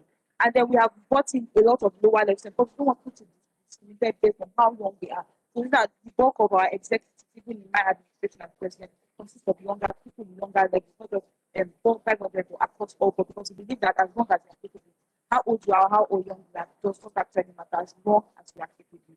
So yeah, so I believe that SPE, I think I have proven that we are living proof that when we have a diverse leadership and workplace, hopefully, we would increase productivity. When more of the decision makers employ people from different thought processes, with different mindsets, it obviously can increase productivity.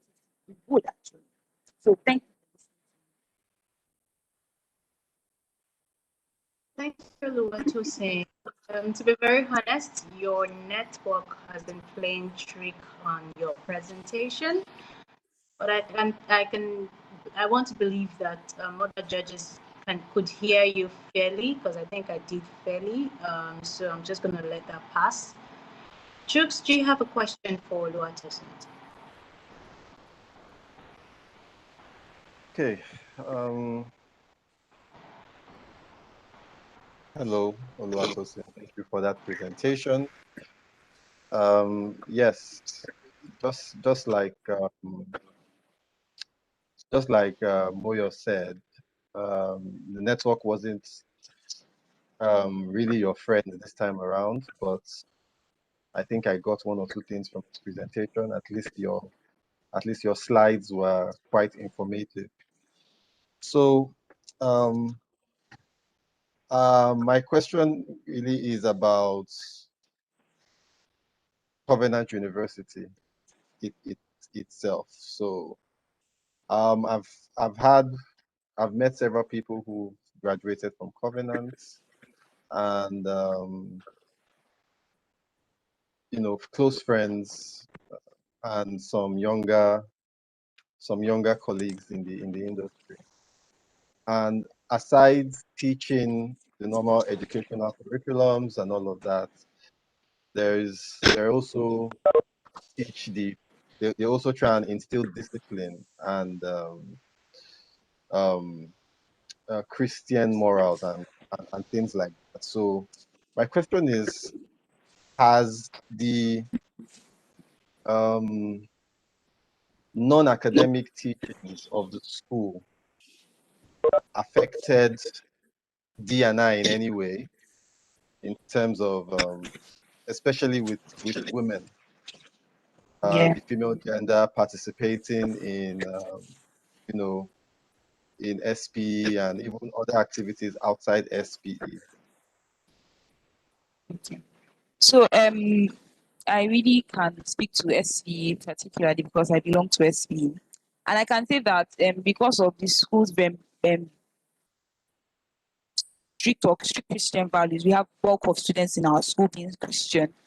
But that doesn't affect SPE Covenant Investment Chapter. We operate on a non-party side or non-religious basis. We are inclusive, and these values that the school in itself encourages female diversity and encourages females to do to spread their wings and get things done. So the school in its own does not prevent diversity, particularly to females, but we can't see that there isn't so much. The school isn't very open to other religions, and that can cause a bit of should I say biased viewpoint. So yeah, I think that's basically it. Okay, sorry. As a follow-up, is there anything, extra or anything in particular that your chapter is doing to target such stereotypes? Well, we try to make so I don't know about like I said, I can only speak to my chapter. I can't speak to the school's admission process or how they No, bring sure. students in. Your chapter. Yes, I'm talking about Yeah. you and your So chapter, for our own nothing else. chapter, people are elected into leadership or and whatever role you want to take in, you are elected strictly based on your capacities.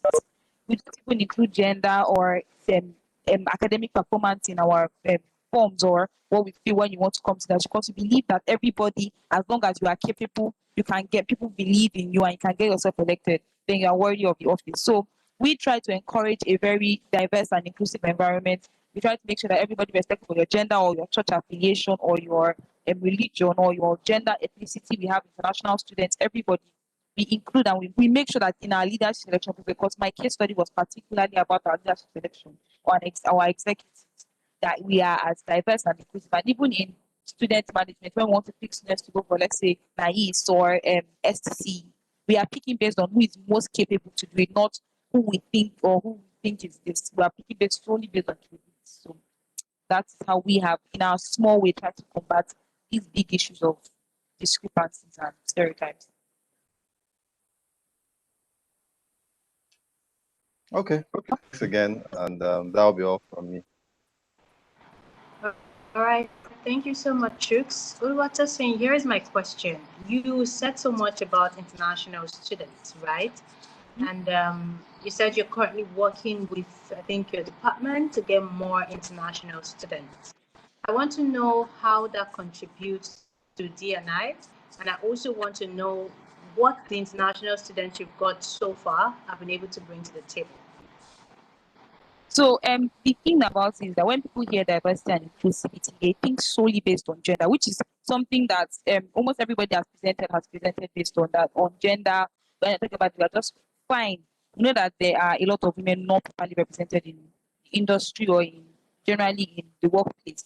But we also have to think about other people of different races. I really did want to include a picture of some international exchange students that we brought in that come for 6 weeks, 1 month, like that, and just come and learn at CU and learn in Africa. They come from all over the world. I think we have one from Brazil. And they bring in their diverse mindsets. So there are certain ways of thinking because I think like in Nigeria, because Nigerian mentality is what I've been exposed to. But like my friend Sisters, he would think very differently because he has been exposed to a whole Sisters from Cameroon. And even if he's African, there's a thought process that they have in Cameroon that they don't have. There are certain things that like we want to do that Sisters will be like, can't we do it better? And then none of us will be able to relate to his thought process because his upbringing has a mindset added to him. So I think not just diversity and inclusion is not just about gender. It's about race and ethnicity and even younger people, ages. Because we see a lot of times before I became president, that major leadership positions were held by people in 500 level alone. And then we opened it up for in the last 2 steps, we are trying to open it to people across all levels so that everybody that is capable, effective of your age can benefit. So yeah, so I think having more people of more diverse backgrounds and more diverse settings, diverse upbringings, bring a different thought process, brings more ideas, because there are so many ideas that I cannot all have. It's what I have been exposed to that I can relate to and imagine. But people that have never seen things like this won't be able, like that have never seen things in the light of what I have seen them, would also not be able to imagine things that I'm imagining. So I think that's how our own thought on diversity and inclusion as well. All right, great. Thank you. Princess, do you have a question for her? Okay, can you hear? Yeah, I can hear you. Okay. So for me, mine is a comment. Just because I also passed through Comuna University, I would say that we really have control over admission processes. Neither do you even control over international student exchange programs. But just like you are aware of the fact that diversity is not just limited to gender, then it's very important that as a chapter, you really get together to think of how you can really promote diversity. And when you also said regarding bringing people into leadership roles, you also have to empower them, because you don't just need people that are to do what people will be content. So just empower them from when they come, helping them understand the impact of SPE, helping them understand the need for them to share their perspectives, and also use that perspective to drive the mission of the chapter forward. So for me, that would be my own comments. And yeah, hold on. Thank you. So we actually do have a system like that currently in place. We have an induction system that we do once a year for both undergrad and postgrad, because most of our international students that we bring are not just undergrad students, they're also postgrad. So we work with our lecturers and the department basically to help. So we have a lot of, we don't just have undergrad members in SPC, we have postgrad members, so a lot of postgrad members actually. And then we work with them whenever they come in, we do orientation program for them and get them to register for SPE, and then we onboard them and they get to do fantastic things by us. So thank you. Thank you, Princess. Thank you, Tosin. Just like Princess said, I think it's very important or very interesting to see that you understand diversity beyond the face of gender. I liked how you were able to expand the idea a little bit more to age, to class, to where students are from. That's pretty much interesting. And I must commend you. The fighting spirit was very much commendable. The fact that you had network challenge and you just kept pushing through.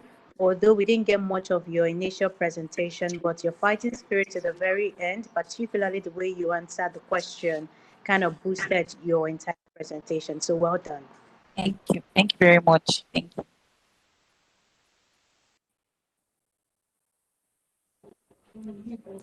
Thank you, Tosin, for that presentation. Okay, I guess there's no question from the judges again. Can you hear me? No, we can move on to the next person. That'll be all for now. Okay, thank you. So the last speaker for today from FUTA, Federal University of Technology, Akure, Fatukasi Oladipo Jesse, Department of Applied Geology, is here already. Fatukasi Jesse Oladipo from FUTA. If we don't have him online, can we have our presenters put on their videos so we can just take a good picture of the judges, please?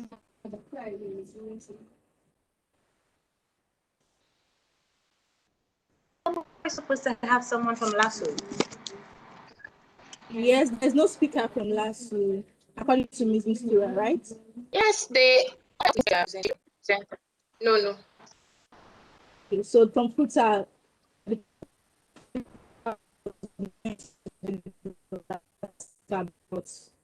don't know, not yet.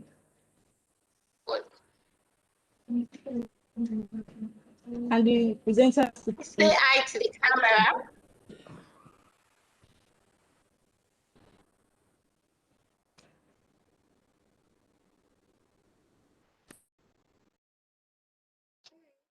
Moyo, I think we have Moyo, that's the presenter from UI.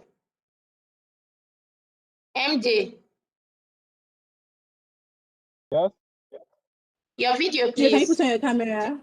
Put on your camera, please. Yeah. Yeah, I've done that. Princess, please join us.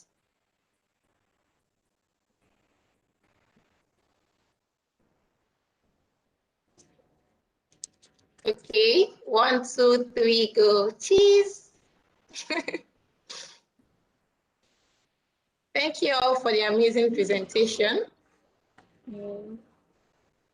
Thank you to our judges for doing excellently well. We really appreciate you. So right after this, do we have any comments from our judges? General comments before we move on. The results will be announced after the next event.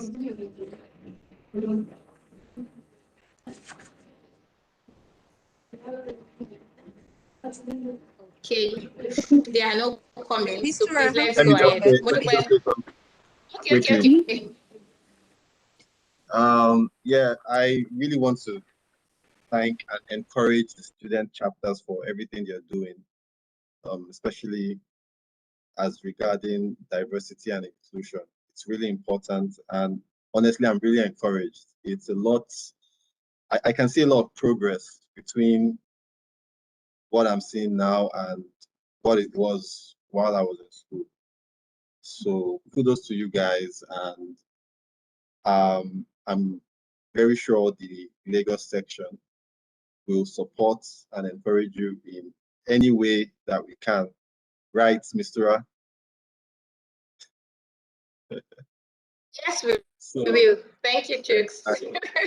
So I just want to say, keep up good work. This was a really fantastic, session. I learned a lot, and you guys are really doing us proud. So thank you.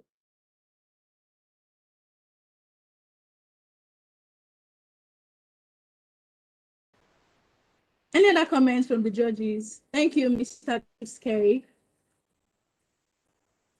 I also have a comment. Can you guys hear me? Yes, we can. You can proceed now. Okay, great. I must say that it was interesting being here. It was interesting listening to the various opinions. Okay, comment from me. Can you hear me? Sorry? Okay. Can you guys hear me at all? So I want to say well done to everybody. I'm not sure what's going on. Can you hear me?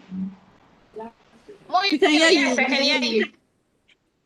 Okay, great. So I was saying that it was interesting listening to all of the presenters. It was interesting hearing their viewpoint on D&I. Although I do not have a background in engineering, but I think that they had very awesome standpoints or awesome views on the conversation at hand. It was good to see how aware they were and how much they've been able to do with their various chapters in their various universities. So I do hope that we have more opportunities to engage, and I'm looking forward to hearing more of your growth in your various chapters.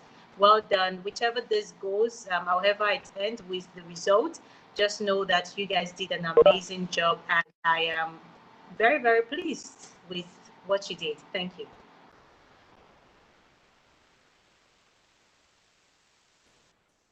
Thank you. Sorry. I think you wanted to say something. Ms. Chinwe, do you have anything to say, like general comment before we proceed to the next thing?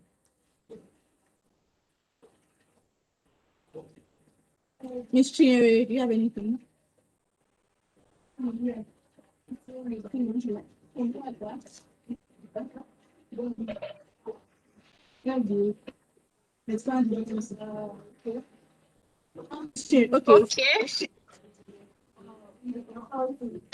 to the next event. Okay, thank you. Okay, so the next is the competition. And that.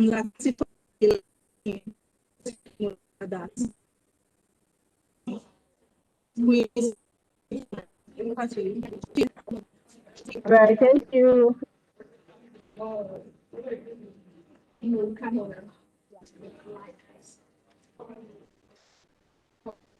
Yeah, Latifa Oyelaki. Okay, spot on your mic. The quiz competition. Over to you. Can everyone hear me? Yes, we can hear you, but not so loud. But then we can hear you. Okay. I hope it's Okay, better it's now. better. Yes, yes. It is. Everybody wants to join. I'll be answering the quick presentation for this event, and I hope everyone is going to enjoy their time while participating in this event. So let me be sharing my screen.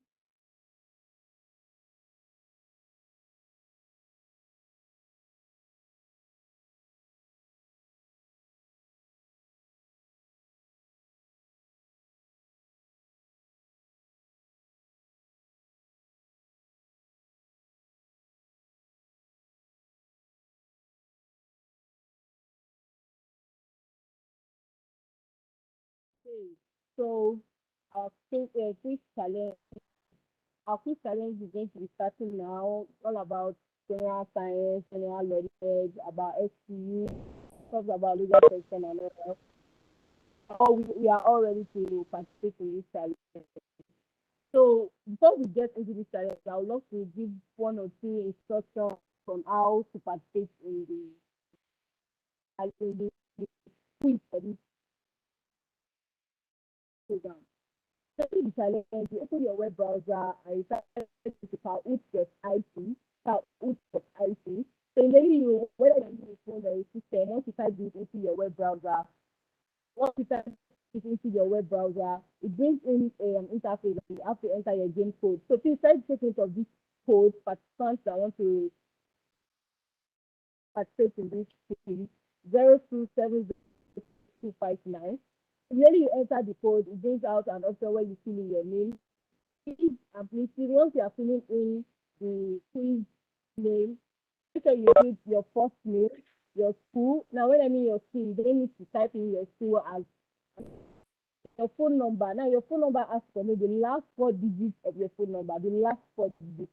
For example, this is it, Latifat, this is the first name, then your school, OAU. If it is not OAU, like I start going to be written there. Then for your phone number, it should be the last four digits of your phone number. Then also the next instruction. Now, it's going to be around 15 minutes. So when taking 15 minutes, 50 questions, the time then question is between 10 to 20 seconds. So it depends on how fast you can be with the questions. The questions are quite easy. I know many of us here are, rookie and all. So I'm very familiar with use up to even 10 seconds to answer the question. I'm sure everyone will be able to answer all the 50 questions. Now, after 15 minutes, your entry submitted after this duration will not be valid. So the faster your answer, the more points you get. Now, I want to give you an advice. Try ignoring the leaderboard shown after each question. After you answer a question, leaderboard is going to be shown. And but try just to ignore it so as not to distract you. So you just move on to the next question so that you can answer all the 50 questions within the time schedule, which is 15 minutes. So I hope we all are ready to start this quiz this quiz challenge, and I wish everyone at the end of this we're going to award our winners for this quiz challenge. So I'd love us to start right now. So like I said earlier on, open your web browser, go to kahoot.it, then enter in the game code L270259, then enter your name. Now the quiz are started.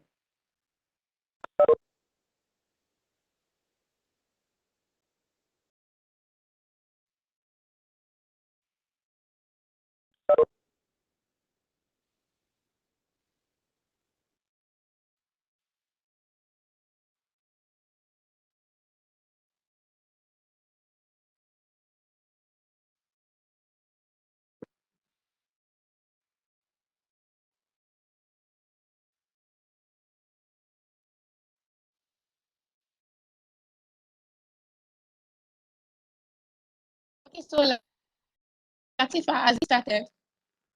Yes, it has started. Okay. So, all the best in your participation. While that is going on, our results are being collated by the judges, and we'll just play a short interlude to keep the live session ongoing. Okay. Should I play? Yes, please. So the quiz has started. Can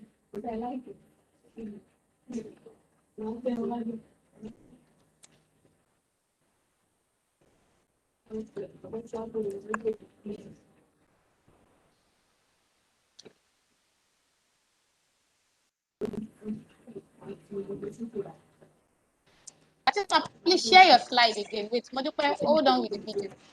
okay. Latifa, please share your slide. Yes, she needs to stop her own. I've stopped it already. Okay. Your voice was quite low when you were presenting. So please share your slide again. Let me just go over it. For people just joining, right now we're having the quiz session. I hope you guys can hear me clearly. And it's on kahoot.it, kahoot.it. You put that in your web browser and you input the code. I can't see your screen yet. Sorry about that. Hello, can you hear me? Yes, I can. Please Yes, we can. repeat your. You can see the screen. I think your voice is a bit louder now. Okay. So kahoot.it, you input the code Can you see my screen? 0270. No, not yet. 0270259.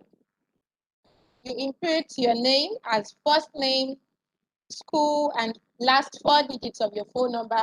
You don't have to put a space in between. Please.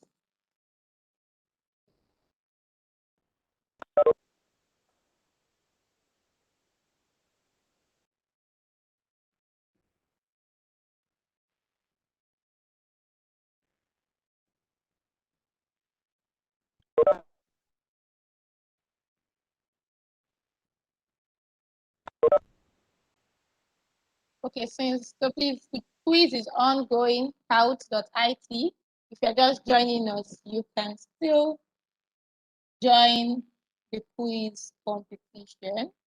It's going to be for 15 minutes. The winners have lots to take home too. So please, if you're not here, you're missing out.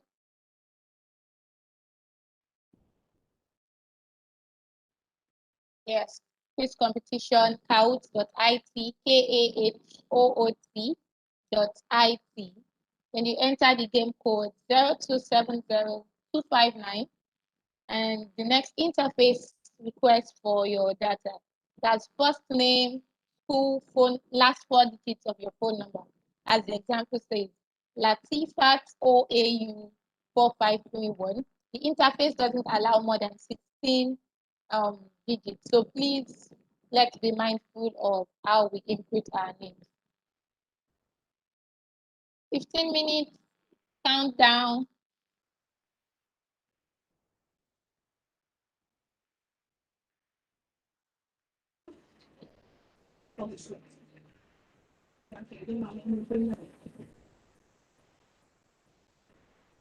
So can I play the video now?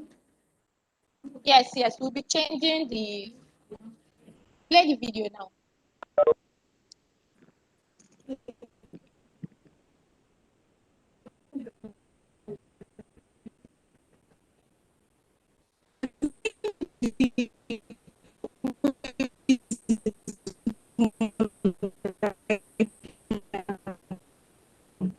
Sorry about that.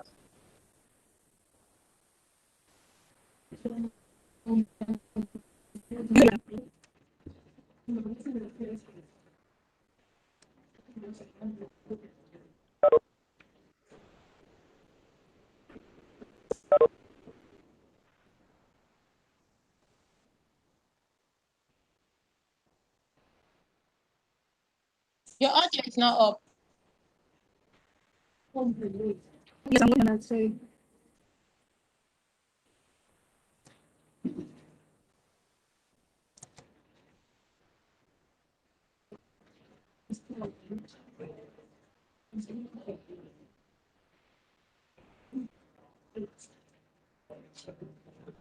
I don't know why that's.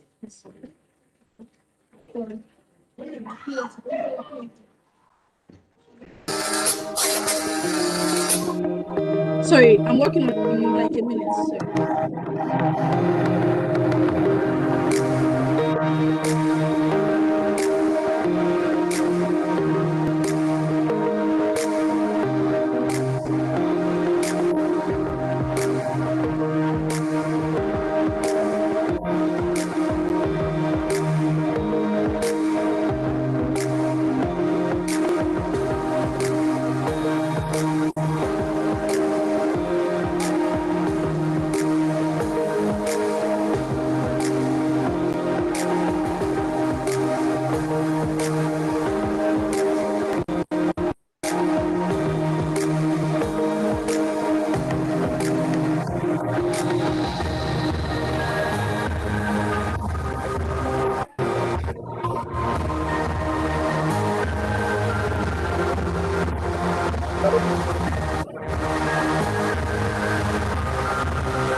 Thank you for the video. So I think the Kahoot is still Thank you on, for the right? video. Yes, Kahoot is still on. 5 minutes fast spent. I can see a lot of people are really participating. And people are really doing well. Wow. Please keep it That's up. cool.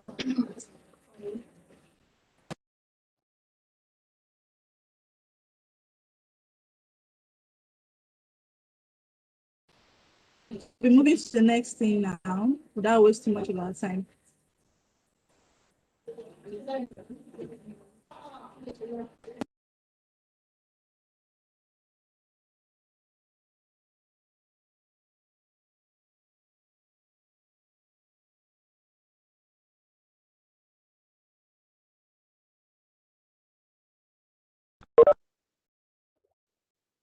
Atifa, how many minutes do we have more, please?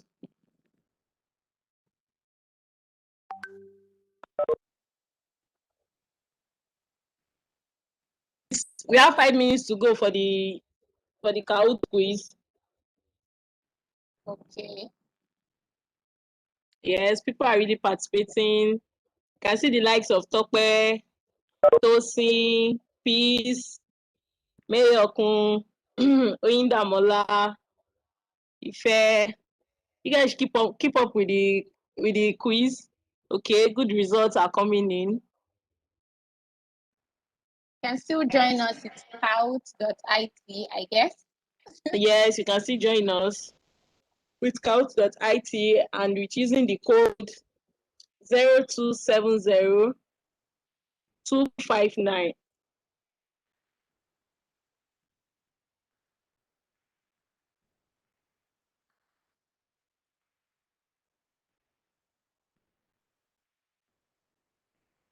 Okay, so to join in, you can still open your web browser and go to kahoots.it. Then enter your game code 0270259. It's never too late. You still have 4 minutes to go. You input your name in the form, Latifat, your inform name, then your school, OAU. If it's UI, change to UI, then your last 4 digits of your phone number.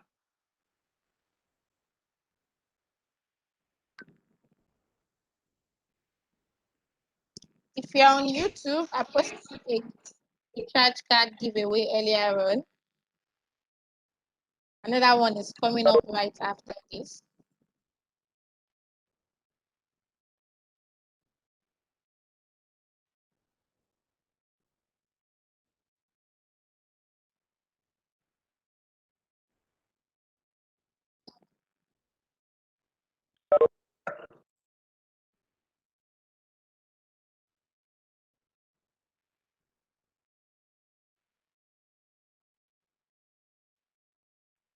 How many minutes more do we have? We have less than 3 minutes to go. Less than 3 minutes to go. It's almost over. I can see good participants, lots of participants joining in.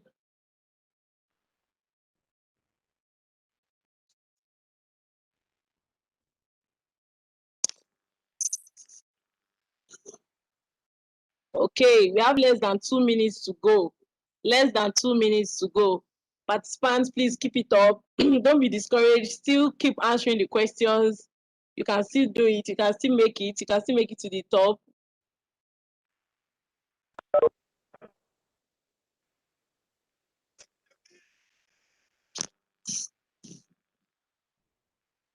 Okay, Ife, well done. You guys, well done. You guys are really coming in good. Okay. Wow.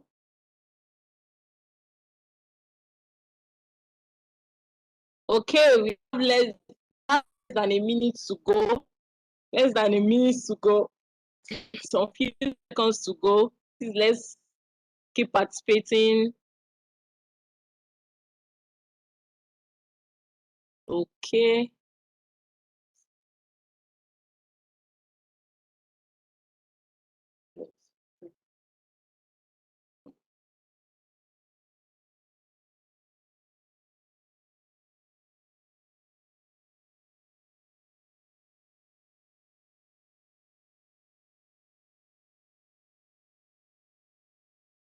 Okay, less 10 seconds to go.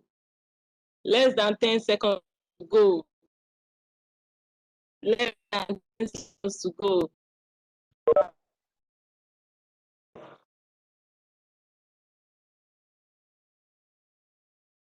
Less than 5 seconds to go. And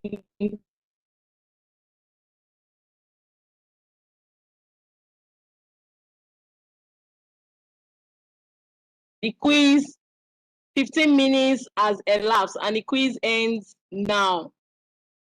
The quiz has ended now. The quiz has ended now. Thank you so much to every participant that participated in this quiz. It was a really good one. It was a really good one. Thank you so much for participating.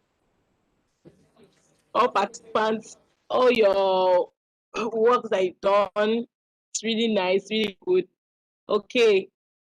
Thank you so much for participating in this Kahoot challenge. I really appreciate all participants. So I'd love to share people, those that participated, their stop sharing. Share the scoreboard with us now. Yes, I'll be sharing the scoreboard with everyone now. I'm sharing the top three the top three participants from our Kahoot challenge. You can see our third position goes to Tokpe from OAU with the last 4 digits of 1488. second position goes to Mayokun from OAU, with last position of last digit phone number of 9490, and the winner for this Kahoot challenge is David from OAU 6668. I can see our top 3 winners from OAU. Very congratulations to every one of you. We'll reach out to those our participants, and even those that didn't reach the top, you guys really did well. Lots of people, it's just, that's what happens when you participate. When you participate in a competition, everyone is a winner. But we just have to acknowledge these 3. Well done. Thank you so much for participating. Thank you very much for that. So we'll be extending our reward to the top 5. Okay, that's the next 2 after our first, second, and third winners. So the first, please, you all should reach out to spelagos@gmail.com. Please send us your phone number, your full name, and your school. The first winner would be getting 5,000 naira, followed by the second getting 3,000 naira, third 2,000 naira, and the fourth and fifth will get a token as support for their airtime. Thank you very much for joining. So please reach out to Latifa. You can send her a private message on WebEx, and you also send a mail to spelagos@gmail.com. So right after this, we have another giveaway just to encourage you all that participated in this session.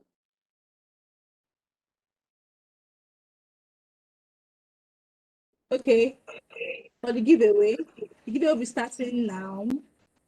Let me share my screen.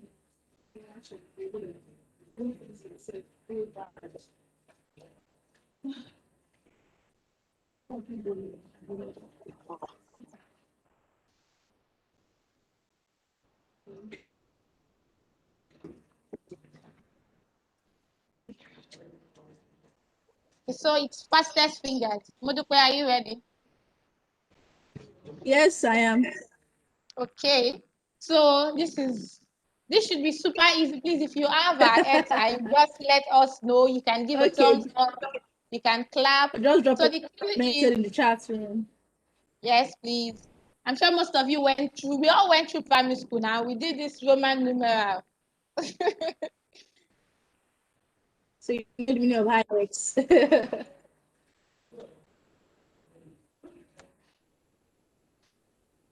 Going.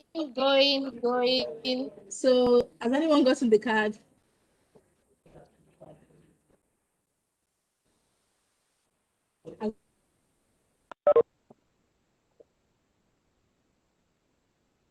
Any time. Identify yourself if you get the card already. I would load the airtime more. So going. We'll come back to this. So let's move on to the next airtime. I guess there's this popular song. Let me see if I can sing it. Moyo, do you know it? Dial the number 444. Metaphor. 4 is a metaphor. 4 is a metaphor. So that network. So that's the clue. Yes, that's the clue. Anyone? If you just get it, just drop a message so we know okay, it's taken already. The clue is 444.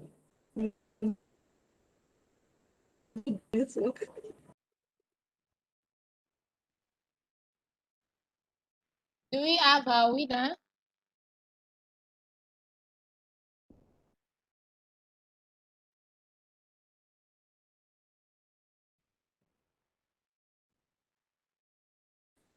Anyone?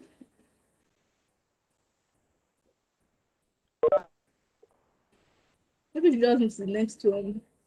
You guys should tell me if you loaded my airtime. Oh, it's not good though. Okay, so next up is Everywhere You Go. Everywhere You Go. I wish I know a song to that one. Everywhere you go. Everywhere you go. Everywhere That network that goes with you everywhere you go. Yes. With the popular color code.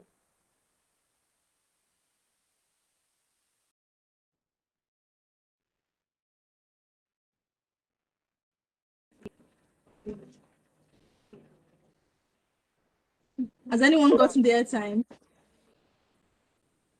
Oh, Oloyede Ifeoluwa as the MCN. Congratulations.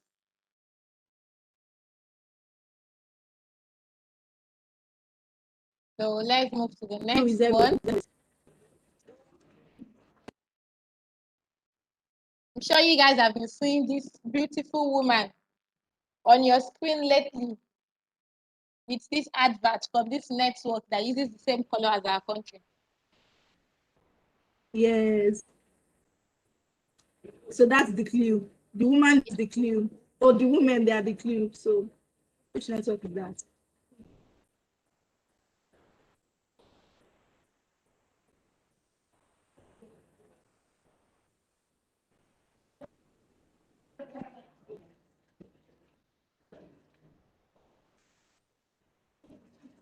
So we'll be coming back to the airtime return if you've not gotten it.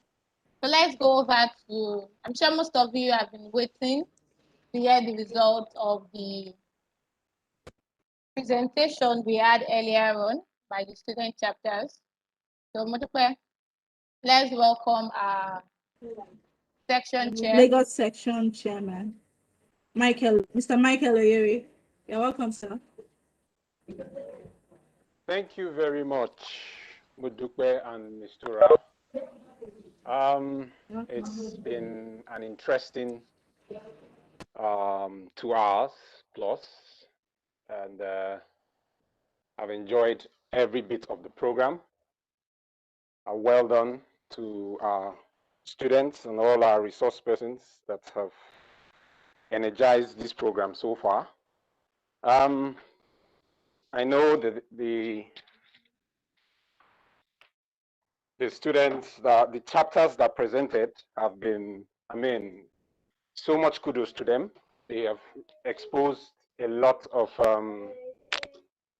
activities and energy towards what they've been, all the efforts they've been making towards P&I activities within their student chapters. It's been really encouraging to see, and I must commend all the student chapters that have participated today. In spite of the network challenges, they stayed resilient until the very end.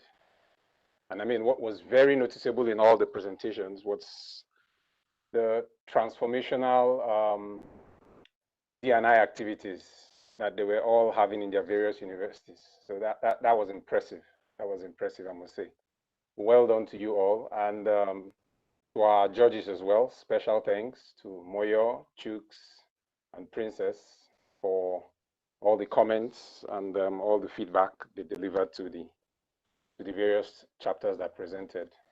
That goes a long way in helping them progress the overall activities they do in their various chapters to ensure that diversity and inclusion is the way to go. Back to the announcements. The results are in, yeah, and like I said earlier, you all did exceptionally well, and are all therefore winners. I think Moyo was the judge that said that earlier, that you're all winners, and I must agree with her. For all the chapters that presented today, UVLAG, Obafemi Awolowo University, University of Ibadan, and Covenant. For all the presenters, I understand you all receive token rewards to compensate for your data, and that should go a long way. In addition to that, I will then announce the student chapters who have merged from the bottom all the way to the top, who have would know our star winner for today. So well done to you all, and I'll start with third runner-up, pulling a total of 65 points, Obafemi Awolowo University. Third runner-up, please, let's have a digital round of applause for Obafemi Awolowo University. Well done.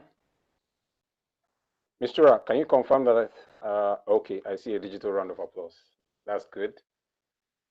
So well done, Obafemi Awolowo University. In third place, second runner-up will be Covenant University, pulling 66.3 points. Congratulations. And I understand your reward is okay on the screen, 5,000 Naira to Covenant University. Well done, well done, well done. Well done, congratulations. We go to the first runner-up. Mistura? Okay, good. Our first runner-up will be rewarded with a token of 10,000 Naira, and that goes to the University of Lagos. Congratulations, University of Lagos. You are in second position and first runner-up. Therefore, our winning student chapter for today, University of Ibadan, pulling a total of 78.3 points. Congratulations, University of Ibadan. You reward 15,000 Naira. Congratulations. Congratulations. I mean, the whole idea is in the exposure, it's in the work ethics, the presentations, the activities that you have conducted within your various institutions. And the idea of the recognition and reward is for you to continue to put in more effort and continue to drive all SPE student-related activities within your chapters, making sure that remain impactful. And that's one of the major ways you're getting prepared as the energy leaders of tomorrow. So congratulations to all our student chapters, and I wish every one of us a wonderful evening ahead. Thank you very much. And Mistura. Thank you very much, Section Chair, for that. Okay, like you mentioned earlier, all presenters will get a reward for and support for data. And this that was shown on the screen is for the chapter. So please, all chapters should send the details of their presenters, phone numbers, or just reach out to us, then we'll let you know what we need from you, or would be in communication with you. And the 3 winners should please send in their chapter account numbers so we can give the payment. So right next after this is the closing remark by Tosin Akinde, who is the president for SPE Unilag.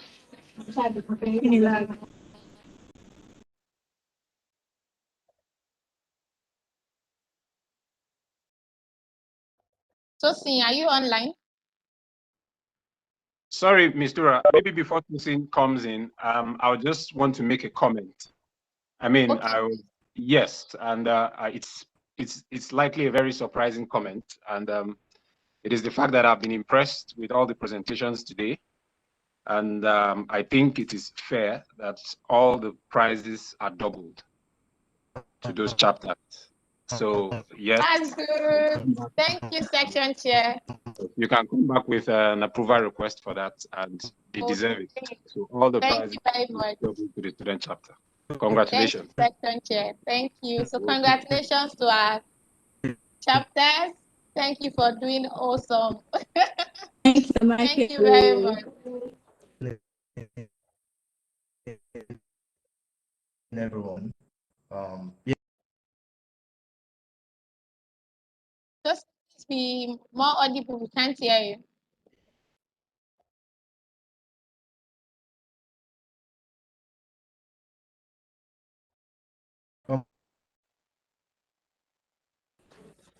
Akinde, we can't hear you.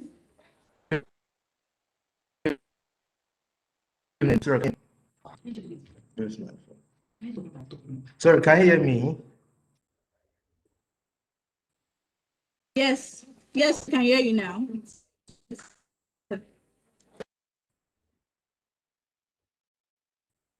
Thank you for Mr.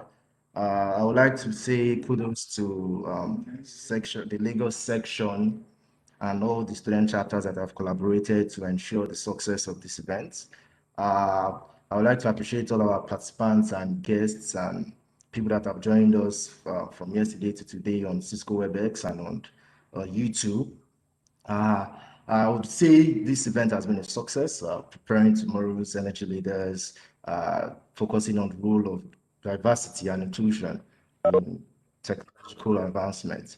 So I would like to just appreciate everyone for being with us all through yesterday and today. We appreciate everybody. I would like to just inform all of us that we can always go back and watch the entire event on YouTube on the sections YouTube page. Thank you, everybody, for being with us. God bless. Bye.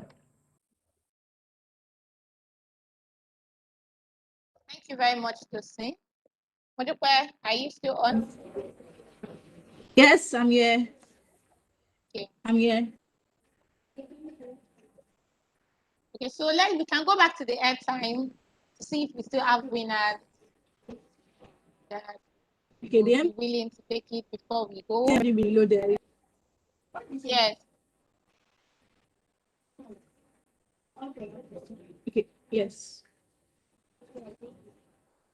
So airtime still on 12909 10901 sorry 10901 25370. Okay, the clue, Modupe, do you know this clue? Let's give it to them. Yes, I do, because that's my SIM card. I think that's 9 Mobile. IX is 9, so that's 9 Mobile, right? Yes, Am I right? yes. Yes, that's 9 Mobile. Okay, it's 9 Mobile. That. I guess Modupe does not need airtime. That's why she has decided not to. No. Let's give it to them. Anybody might be using 9 Mobile. Just that clue I need for the salad. So most people are used to 80 salad rather than 9 Mobile. So they might not get. Let them So know. it's 9 Mobile, Etisalat. 9 is the number, IX. Okay, so next up is 444 ash. Modupe, what's the in? What's the clue? Etel. You guys are Yes, meant to it's clap for me. I'm Etel. giving you clue. Etel 444. 1081 8813 5056 4135. Who has our airtime? Like these people want to dash me. People should load it now. They are rich boys and girls now. We don't need airtime. Mr.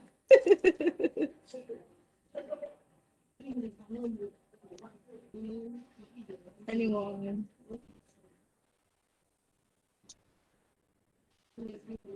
So see, you're not loading my airtime. We still have. We're already giving you guys the clue. We still have Giving you the Latifa clue. with us. We have Scary. We have Damola. So I can because I have the Covenant University. So Oh, okay. We have Usu Paul. We have Olanike. for my school campaign from the. Oh, don't worry. Next time we'll do something that will be more beneficial. Sorry about that.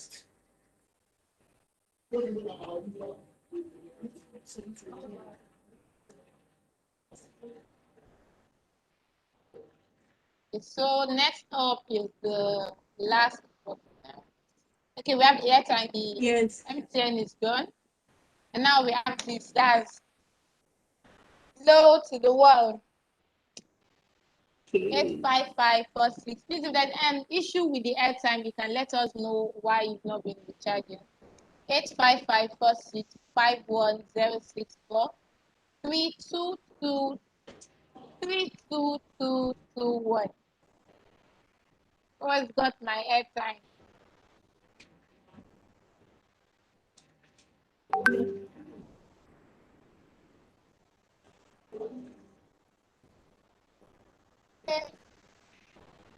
So as Tosin rightly said, you can have a rewatch on. Oh, okay. I heard there's an issue with the Excel. We'll try to resolve that. Sorry about that. So you can have a rewatch on our YouTube page at SP Lagos. Don't forget to subscribe. SPE Lagos. And you can follow us on. You can like our tweet and follow us on Twitter, SP_Lagos. On Instagram, also SP_Lagos. Facebook, SP.Lagos. And on LinkedIn, SP Lagos Section 61. Please, all chapters are presented. Don't forget to tag us if you post your presentation on LinkedIn, Instagram, and all social media handles. Please tag SP Lagos Section so we can give our comments. And okay, so thank you very much again for joining this session. And thanks to all participants. Thanks to section chair for doubling our award. Okay, bye for now. Thank you all. Thank you all for joining.